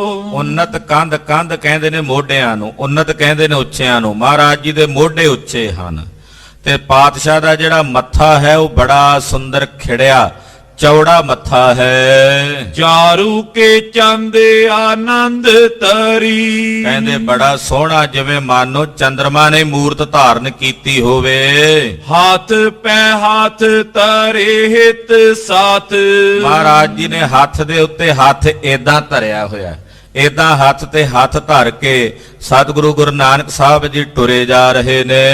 ਕਹੇ ਗੁਣ ਗਾਥਨ ਯੋ ਚਾਲੇ ਆਏ। ਔਰ ਰਸਤੇ ਵਿੱਚ ਮਹਾਰਾਜ ਜੀ ਨੂੰ ਜਿਹੜਾ ਵੇਖਦਾ ਹੈ, ਸਾਹਿਬ ਦੇ ਗੁਣਾਂ ਦੀ ਗਾਥਾ ਨੂੰ ਵਰਣਨ ਕਰਦਾ ਹੈ। ਜਿਹੜਾ ਦਰਸ਼ਨ ਕਰਦਾ ਬਦੋ ਬਦੀ ਉਹਦੇ ਮੂੰਹੋਂ ਸਤਿਗੁਰਾਂ ਦੀ ਸਿਫਤ ਨਿਕਲਦੀ ਹੈ। ਮੂਲੇ ਨਿਕੇਤ ਵਿਖੇ ਪ੍ਰਭ ਸ਼ੇ। ਚੱਲ ਕੇ ਬਾਬੇ ਮੂਲ ਚੰਦ ਦੇ ਘਰ ਆਏ ਨੇ। ਬਾਬੇ ਮੂਲ ਚੰਦ ਦੇ ਘਰ 'ਚ ਪ੍ਰਵੇਸ਼ ਕੀਤਾ। ਜੈ ਸੁੰਦਰ ਰੰਗ ਵਿਛਾਵਨ ਛਾਏ। ਜਿੱਥੇ ਸਾਰੀ ਬਰਾਤ ਦੇ ਬੈਠਣ ਲਈ ਸੋਹਣੇ ਰੰਗ ਰੰਗ ਦੇ ਵਿਛਾਉਣੇ ਉਹ ਵਿਛਾਏ ਹੋਏ ਨੇ। ਭਾਂਤਨ ਭਾਂਤ ਬਰਾਤ ਸੁਹਾਤੇ। ਕਹਿੰਦੇ ਭਾਂਤ ਭਾਂਤ ਦੀ ਬਰਾਤ ਸੋਭਨੀਕ ਹੋ ਰਹੀ ਹੈ। ਭਾਂਤਨ ਭਾਂਤ ਬਨਾਏ ਬਸਾਏ। ਸਾਰਿਆਂ ਨੂੰ ਪੰਗਤਾਂ ਦੇ ਵਿੱਚ ਵੱਖੋ ਵੱਖਰੀਆਂ ਪੰਗਤਾਂ ਸਭ ਦੀਆਂ ਲਾ ਦਿੱਤੀਆਂ, ਬਿਠਾ ਦਿੱਤਾ। ਭਾਂਜਨ ਪੂਰ ਤਰੇ ਸਾਬੇ ਅਗਰਨ। ਜਦੋਂ ਸਾਰੇ ਬਰਾਤੀ ਬਹਿ ਗਏ ਫਿਰ ਉਹਨਾਂ ਦੇ ਸਾਹਮਣੇ ਭਾਂਡੇ ਧਰੇ ਹਨ। ਸੂਪਨ ਕਾਰ ਸੋ ਭੋਜਨ ਲਿਆਏ। ਜਿਹੜੇ ਪਰੋਸਣ ਵਾਲੇ ਸਨ ਵਰਤਾਵੇ ਜਿਹੜੇ ਸਨ ਉਹ ਫਿਰ ਅਨੇਕ ਪ੍ਰਕਾਰ ਦੇ ਪਕਵਾਨ ਭੋਜਨ ਵਰਤਾਉਣ ਲਈ ਲੈ ਕੇ ਆਏ ਤੇ ਵਰਤਾਰਾ ਵਰਤਾਉਣ ਲੱਗੇ। ਨੀਕੇ ਮਹਾ ਪਕਵਾਨ ਪਰੋਸਤ। ਉਹ ਜਿਹੜੇ ਸੂਪਕਾਰ ਨੇ, ਲਾਂਗਰੀ ਨੇ, ਉਹ ਅਨੇਕ ਪ੍ਰਕਾਰ ਦੇ ਭੋਜਨ, ਅਨੇਕ ਪ੍ਰਕਾਰ ਦੇ ਪਕਵਾਨ ਉਹ ਪਰੋਸਣ ਲੱਗੇ ਨੇ ਥਾਲਾਂ ਵਿੱਚ। ਮਾਧੁਰਤਾ ਮਦ ਜੋ ਮਦ ਰਾਏ। ਪਹਿਲਾਂ ਮਿਠਾਈ ਜਿਹੜੀ ਹੈ, ਮਿੱਠੇ ਪਕਵਾਨ ਉਹ ਵਰਤਾਏ ਨੇ। ਇੰਨੇ ਮਿੱਠੇ ਨੇ ਮਾਨੋ ਜਿਵੇਂ ਮਾਧੂ ਸ਼ਹਿਦ ਹੋਵੇ। ਸ਼ਹਿਦ ਵਾਂਗੂ ਮਿੱਠੇ ਪਕਵਾਨ ਜਿਹੜੇ ਸਨ ਜਾਂ ਜਿਹੜੀਆਂ ਮਿੱਠੀਆਂ ਚੀਜ਼ਾਂ ਬਣੀਆਂ ਹੋਈਆਂ ਮਠਿਆਈਆਂ ਵਗੈਰਾ ਉਹ ਵਰਤਾਈਆਂ ਹਨ। ਕੀ ਕੀ ਮਠਿਆਈ ਵਿੱਚ ਵਰਤਾਇਆ ਹੈ? ਸੁਣੋ ਜੀ। ਮੋਦਕ ਸੇਵਕੀਆਂ ਨੁਗਦੀ। ਕਹਿੰਦੇ ਮੋਦਕ ਕਹਿੰਦੇ ਨੇ ਲੱਡੂ ਵਰਤਾਏ ਗਏ ਨੇ। ਸੇਵਕੀਆਂ ਮਿੱਠੀਆਂ ਸੇਵੜੀਆਂ ਜਿਹੜੀਆਂ ਹੁੰਦੀਆਂ ਨੇ ਉਹ ਵਰਤਾਈਆਂ ਹਨ। ਨੁਗਦੀ ਕਹਿੰਦੇ ਨੇ ਬੂੰਦੀ ਨੂੰ, ਬੂੰਦੀ ਮਿੱਠੀ ਵਰਤਾਈ ਗਈ ਹੈ। ਦਦ ਸੰਗ ਪਕੌਰਨ ਮਦ ਮਿਲਾਏ। ਫਿਰ ਮਠਿਆਈ ਤੋਂ ਬਾਅਦ ਦਹੀਂ ਵਰਤਾਈ ਗਈ ਜਿਨ੍ਹਾਂ 'ਚ ਪਕੌੜੀਆਂ ਪਾਈਆਂ ਹੋਈਆਂ ਨੇ ਔਰ ਉਹਨਾਂ ਦੇ ਵਿੱਚ ਮਾਹਾਂ ਦੇ ਵੜੇ ਬਣਾ ਕੇ ਪਾਏ ਹੋਏ ਨੇ, ਵਿੱਚ ਧਨੀਆ ਜੀਰਾ ਕਾਲੀ ਮਿਰਚ ਪਾਈ ਹੋਈ ਹੈ। ਅਮਰਤੀਆਂ ਖੁਰਮੇ ਸੋਬਰੇ ਬਰ। ਫਿਰ ਅਮਰਤੀਆਂ ਆ ਗਈਆਂ ਜੀ। ਅਮਰਤੀਆਂ ਵਰਤਾਈਆਂ ਗਈਆਂ, ਜਲੇਬੀਆਂ ਵਰਤਾਈਆਂ ਗਈਆਂ, ਖੁਰਮੇ ਜਿਨ੍ਹਾਂ ਨੂੰ ਆਪਾਂ ਸ਼ੱਕਰਪਾਰੇ ਵਗੈਰਾ ਕਹਿ ਦਿੰਨੇ ਆ ਉਹ ਵਰਤਾਏ ਹਨ। ਕੇਵਰ ਸਿਤ ਸਿਤਾਬੋ ਪਾਏ। ਕੇਵਰ ਬਣੇ ਹੋਏ ਜਿਨ੍ਹਾਂ ਤੇ ਚਿੱਟੇ ਰੰਗ ਦੀ ਖੰਡ ਪਾਈ ਹੋਈ ਸੀ ਉਹ ਕੇਵਰ ਵਰਤਾਏ ਗਏ ਨੇ ਚਿੱਟੇ ਰੰਗ ਦੀ ਖੰਡ ਦੇ ਨਾਲ ਮਿਲਾ ਕੇ। ਦਾਖ ਬਦਾਮ ਗਿਰੂ ਪੇਸ਼ਤਾ। ਕਹਿੰਦੇ ਜਿਹੜੀਆਂ ਇਹ ਪਕਵਾਨ ਬਣੇ ਨੇ ਇਹਨਾਂ ਦੇ ਵਿੱਚ ਮੇਵੇ ਪਾਏ ਹੋਏ ਨੇ। ਮੇਵੇ ਕਿਹੜੇ ਕਿਹੜੇ ਪਾਏ ਹੋਏ ਨੇ? ਦਾਖਾਂ, ਬਦਾਮ, ਪਿਸਤਾ ਗਿਰੀਆਂ ਪਾਈਆਂ ਹੋਈਆਂ, ਕਾਜੂ ਪਾਏ ਹੋਏ, ਸੌਗੀ ਮਿਲਾਈ ਹੋਈ ਹੈ। ਸਭ ਭੋਜਨ ਮੇਵੇ ਆਮੇਜ਼ ਕਰਾਏ। ਇਹ ਸਾਰੇ ਭੋਜਨਾਂ ਦੇ ਵਿੱਚ ਇਹ ਅਨੇਕ ਪ੍ਰਕਾਰ ਦੇ ਬਦਾਮ, ਇਹ ਮੇਵੇ ਜਿਹੜੇ ਨੇ ਮਿਲਾ ਕੇ ਉਹ ਲਿਆ ਕੇ ਪਕਵਾਨ ਸਾਰੀ ਬਰਾਤ ਅੱਗੇ ਵਰਤਾਏ ਗਏ ਹਨ। ਪੂਰਬ ਕੋਰ ਨਿਕਾਰ ਕੈ ਪੰਚ। ਕਹਿੰਦੇ ਪਿਤਾ ਜੀ ਹੋਣਾ ਨੇ ਭੋਜਨ ਛਕਣਾ ਸ਼ੁਰੂ ਕੀਤਾ ਹੈ। ਬੇਦੀਆਂ ਦੀ ਇੱਕ ਉਸ ਵੇਲੇ ਦੀ ਰਵਾਇਤ ਸੀ, ਗੁਰਮਤ ਦੀ ਨਹੀਂ ਹੈ। ਬੇਦੀਆਂ ਦੀ ਇਹ ਰਵਾਇਤ ਹੁੰਦੀ ਸੀ ਵੀ ਉਹ 5 ਗਰਾਹੀਆਂ ਤੋੜ ਕੇ ਵੱਖਰੀਆਂ ਰੱਖਦੇ ਸੀ, ਕਿਉਂਕਿ ਹਾਲੇ ਗੁਰੂ ਸਾਹਿਬ ਨੇ ਇਹਨਾਂ ਨੂੰ ਗੁਰਮਤ ਸਿਖਾਣੀ ਹੈ ਨਾ। ਗੁਰਮਤ ਸਿੱਖਣ ਤੋਂ ਪਹਿਲਾਂ ਦਾ ਉਹਨਾਂ ਦਾ ਵਰਤਾਰਾ ਸੀ। ਉਹਨਾਂ ਨੇ ਕਹਿੰਦੇ 5 ਬੁਰਕੀਆਂ ਜਿਹੜੀਆਂ ਨੇ ਉਹ ਕੱਢ ਕੇ ਵੱਖਰੀਆਂ ਰੱਖੀਆਂ ਨੇ ਔਰ ਫਿਰ ਛਕਣਾ ਸ਼ੁਰੂ ਕੀਤਾ।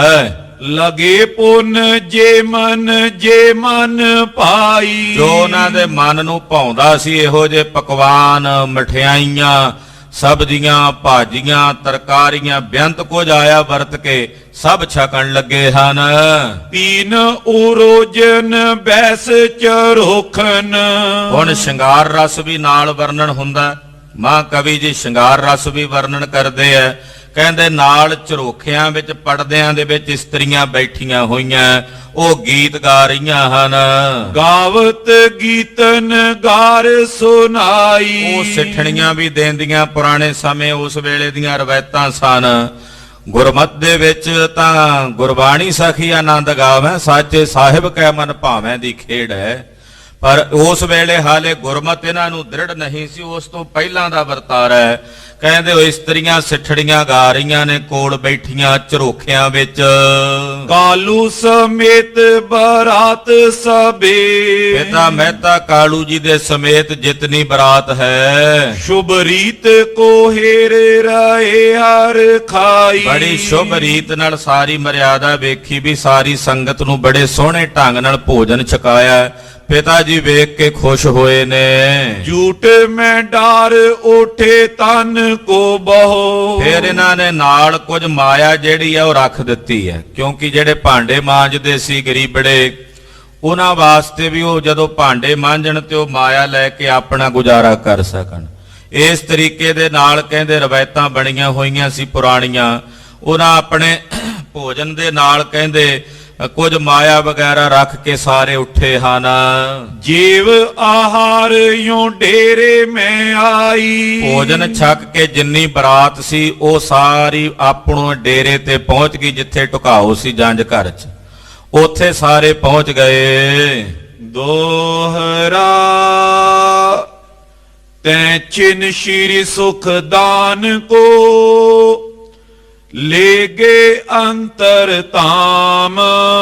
ਸਤਿਗੁਰੂ ਜੀ ਵੀ ਜਾਣ ਲੱਗੇ ਬਰਾਤ ਦੇ ਨਾਲ ਵਾਪਸ, ਤੇ ਇਸਤਰੀਆਂ ਜਿਹੜੀਆਂ ਮਹਾਰਾਜ ਜੀ ਦੀਆਂ ਰਿਸ਼ਤੇ 'ਚ ਸਾਲੀਆਂ ਲੱਗਦੀਆਂ ਜਾਂ ਮਾਤਾ ਸੁਲੱਖਣੀ ਦੀਆਂ ਜਿੰਨੀਆਂ ਸਹੇਲੀਆਂ ਵਗੈਰਾ ਸਨ ਜਾਂ ਪਰਿਵਾਰ ਦੀਆਂ ਜਿਹੜੀਆਂ ਇਸਤਰੀਆਂ ਸਨ ਉਹਨਾਂ ਸਤਿਗੁਰਾਂ ਨੂੰ ਰੋਕ ਲਿਆ, ਆਖਿਆ ਲਾੜਾ ਜੀ ਤੁਸੀਂ ਨਾ ਜਾਓ, ਅਸੀਂ ਆਪਣੇ ਕੁਝ ਸ਼ਗਨ ਕਰਨੇ ਆ। ਸਤਿਗੁਰਾਂ ਨੂੰ ਉਹਨਾਂ ਨੇ ਰੋਕ ਲਿਆ। ਬਾਕੀ ਸਾਰੀ ਬਰਾਤ ਜਿਹੜੀ ਜਿੱਥੇ ਬਰਾਤ ਦਾ ਟੁਕਾਓ ਸੀ ਉੱਥੇ ਚਲੀ ਗਈ। ਗਜ ਗਾਮਨ ਦੁਤ ਦਾਮਨੀ ਸਸ ਬਦਨੀ ਜੈ ਬਾਮ। ਕਹਿੰਦੇ ਸੁੰਦਰ ਸਰੂਪ ਇਸਤਰੀਆਂ, ਸੋਹਣੀ ਚਾਲ ਚੱਲਣ ਵਾਲੀਆਂ ਹਾਥੀ ਵਾਂਗੂ। ਉਹਨਾਂ ਨੇ ਸਤਿਗੁਰੂ ਸੱਚੇ ਪਾਤਸ਼ਾਹ ਜੀ ਮਹਾਰਾਜ ਜੀ ਨੂੰ ਰੋਕ ਲਿਆ। ਸਵਈਆ ਹਾਸ ਬਿਲਾਸ ਸੁਆਸਨ ਜੇ। ਉਹਨਾਂ ਦੀ ਜਿਵੇਂ ਦੁਨਿਆਵੀ ਬਿਰਤੀ ਹੈ, ਉਹ ਨਹੀਂ ਜਾਣਦੀਆਂ ਮੇਰੇ ਸਤਿਗੁਰਾਂ ਦੀ ਮਹਿਮਾ ਨੂੰ, ਕਿ ਕਿੱਡੀ ਵੱਡੀ ਮਹਾਨ ਸ਼ਕਤੀ ਅਕਾਲ ਪੁਰਖ ਆਪ ਖੁਦ ਧਰਤੀ ਤੇ ਉਹਨਾਂ ਦੇ ਰੂਪ 'ਚ ਬਿਰਾਜਮਾਨ ਨੇ। ਇਹ ਉਹਨਾਂ ਇਸਤਰੀਆਂ ਨੂੰ ਨਹੀਂ ਸੀ ਪਤਾ। ਉਹ ਆਪਣੀ ਦੁਨਿਆਵੀ ਬਿਰਤੀ ਮੁਤਾਬਕ ਬੈਠੀਆਂ ਹਾਸ ਬਿਲਾਸ ਦੇ ਰੰਗ ਵਿੱਚ ਰੰਗੀਆਂ ਹੋਈਆਂ ਸਨ। ਪ੍ਰਕਾਸ਼ ਕਰੇ ਸੁਖ ਦਾਨੇ ਸੋ। ਜਿਵੇਂ ਆਮ ਲਾੜਿਆਂ ਦੇ ਨਾਲ ਉਹ ਮਜ਼ਾਕ ਕਰਨੇ, ਮਖੌਲ ਕਰਨੇ, ਏਦਾਂ ਉਹ ਕਰ ਰਹੀਆਂ ਨੇ, ਪਰ ਸਤਿਗੁਰੂ ਜੀ ਅਡੋਲ ਬੈਠੇ, ਉਹਨਾਂ ਦੀ ਕਿਸੇ ਗੱਲ ਦਾ ਕੋਈ ਜਵਾਬ ਨਹੀਂ ਦਿੰਦੇ। ਸ਼ਾਂਤ ਸਵਰੂਪ ਹੋ ਕੇ ਗਰੀਬ ਨਵਾਜ ਪਾਤਸ਼ਾਹ ਜੀ ਦਰਸ਼ਨ ਦੇ ਰਹੇ ਨੇ। ਲੋਚਨ ਲੋਲ ਵੀ ਲੋਕਤ ਬੰਕ। ਮਹਾਰਾਜ ਜੀ ਦੇ ਸੋਹਣੇ ਨੇਤਰਾਂ ਵੱਲੋਂ ਤੱਕਦੀਆਂ ਨੇ, ਵੇਖਦੀਆਂ ਨੇ। ਭਜੇ ਮੁਨ ਕੇ ਮਨ ਮਾਨੇ ਸੋ। ਐਸਾ ਸੋਹਣਾ ਸਵਰੂਪ ਹੈ ਮੇਰੇ ਸਤਿਗੁਰਾਂ ਦਾ, ਜਿਨ੍ਹਾਂ ਦੇ ਐਸੇ ਸੋਹਣੇ ਸਵਰੂਪ ਨੂੰ ਵੱਡੇ ਵੱਡੇ ਮੁਨੀਸ਼ਵਰ ਤਪਸਵੀ ਆਪਣੇ ਧਿਆਨ ਦੇ ਵਿੱਚ ਵਸਾ ਕੇ ਐਸੇ ਸੋਹਣੇ ਸਰੂਪ ਦਾ ਭਜਨ ਕਰਦੇ ਹੈ। ਮਹਾਰਾਜ ਜੀ ਐਸੇ ਸੁੰਦਰ ਸਰੂਪ ਹੋ ਕੇ ਸ਼ੋਭਨੀਕ ਹਨ। ਮਾਨੋ ਮੈਨ ਬਨਿਓ ਬੋ ਪੇਖਨ। ਕਹਿੰਦੇ ਸਤਿਗੁਰੂ ਜੀ ਵਿੱਚ ਬੈਠੇ ਨੇ, ਆਲੇ ਦੁਆਲੇ ਜਿੰਨੀਆਂ ਇਸਤਰੀਆਂ ਨੇ, ਮਾਨੋ ਇਹ ਕਾਮ ਹੀ ਹੈ ਜਿਹੜਾ ਅਨੇਕ ਇਸਤਰੀਆਂ ਦਾ ਰੂਪ ਧਾਰਨ ਕਰਕੇ ਆਇਆ ਹੋਇਆ ਹੈ। ਬਾਨ ਕਮਾਨੇ ਤਾਨੇ ਸੋ। ਉਹ ਜਿਹੜੀਆਂ ਗੱਲਾਂ ਕਰ ਰਹੀਆਂ ਨੇ, ਮਾਨੋ ਕਾਮ ਆਪਣੇ ਤੀਰ ਚਲਾ ਰਿਹਾ ਸਤਿਗੁਰਾਂ ਵੱਲ। ਅਨੇਕ ਪ੍ਰਕਾਰ ਦੇ ਹਾਸ ਵਿਲਾਸ ਦੀਆਂ ਗੱਲਾਂ ਜਿਹੜੀਆਂ ਉਹ ਕਰਦੀਆਂ ਨੇ ਇਸਤਰੀਆਂ, ਮਾਨੋ ਕਾਮਦੇਵ ਤਾਣ ਤਾਣ ਕੇ ਆਪਣੇ ਤੀਰ ਚਲਾ ਰਿਹਾ ਹੈ। ਕੀਰਤ ਜੋਰ ਕਰੇ ਜਨ ਗਿਆਨ। ਕਹਿੰਦੇ ਮਾਨੋ ਜਿਵੇਂ ਗਿਆਨ ਨੂੰ ਘੇਰਾ ਪਾਉਣ ਵਾਸਤੇ ਅਗਿਆਨ ਆਇਆ ਹੋਵੇ। ਸੋ ਏਕੈ ਬਨ ਛੁਆਨੇ ਸੋ। ਪਰ ਇਹਨਾਂ ਕਾਮ ਰੂਪੀ ਦੇਵੀਆਂ ਵੱਲੋਂ ਚਲਾਏ ਅਨੇਕ ਹਾਵ ਭਾਵਾਂ ਦੇ ਤੀਰ ਮੇਰੇ ਸਤਿਗੁਰਾਂ ਨੂੰ ਛੂਏ ਤੱਕ ਵੀ ਨਹੀਂ, ਸਪਰਸ਼ ਤੱਕ ਵੀ ਨਹੀਂ ਕੀਤੇ। ਜਿਵੇਂ ਗਿਆਨ ਦੇ ਉੱਤੇ ਅਗਿਆਨ ਦਾ ਜ਼ੋਰ ਨਹੀਂ ਚੱਲਦਾ, ਜਿਵੇਂ ਸੂਰਜ ਉੱਤੇ ਹਨੇਰੇ ਦਾ ਜ਼ੋਰ ਨਹੀਂ ਚੱਲਦਾ, ਤਿਵੇਂ ਇਹਨਾਂ ਇਸਤਰੀਆਂ ਦੇ ਹਾਵ ਭਾਵ ਮੇਰੇ ਸਤਿਗੁਰਾਂ ਦੇ ਉੱਤੇ ਕੋਈ ਅਸਰ ਨਹੀਂ ਪਏ ਕਰਦੇ। ਮਹਾਰਾਜ ਜੀ ਅਡੋਲ ਬੈਠੇ ਨੇ। ਜਗਤ ਗੁਰੂ ਬਾਬਾ ਜੀ ਨੇ ਆਪਣੀ ਇਸ ਅਵਸਥਾ ਨੂੰ ਖੁਦ ਆਪ ਬਿਆਨ ਕੀਤਾ।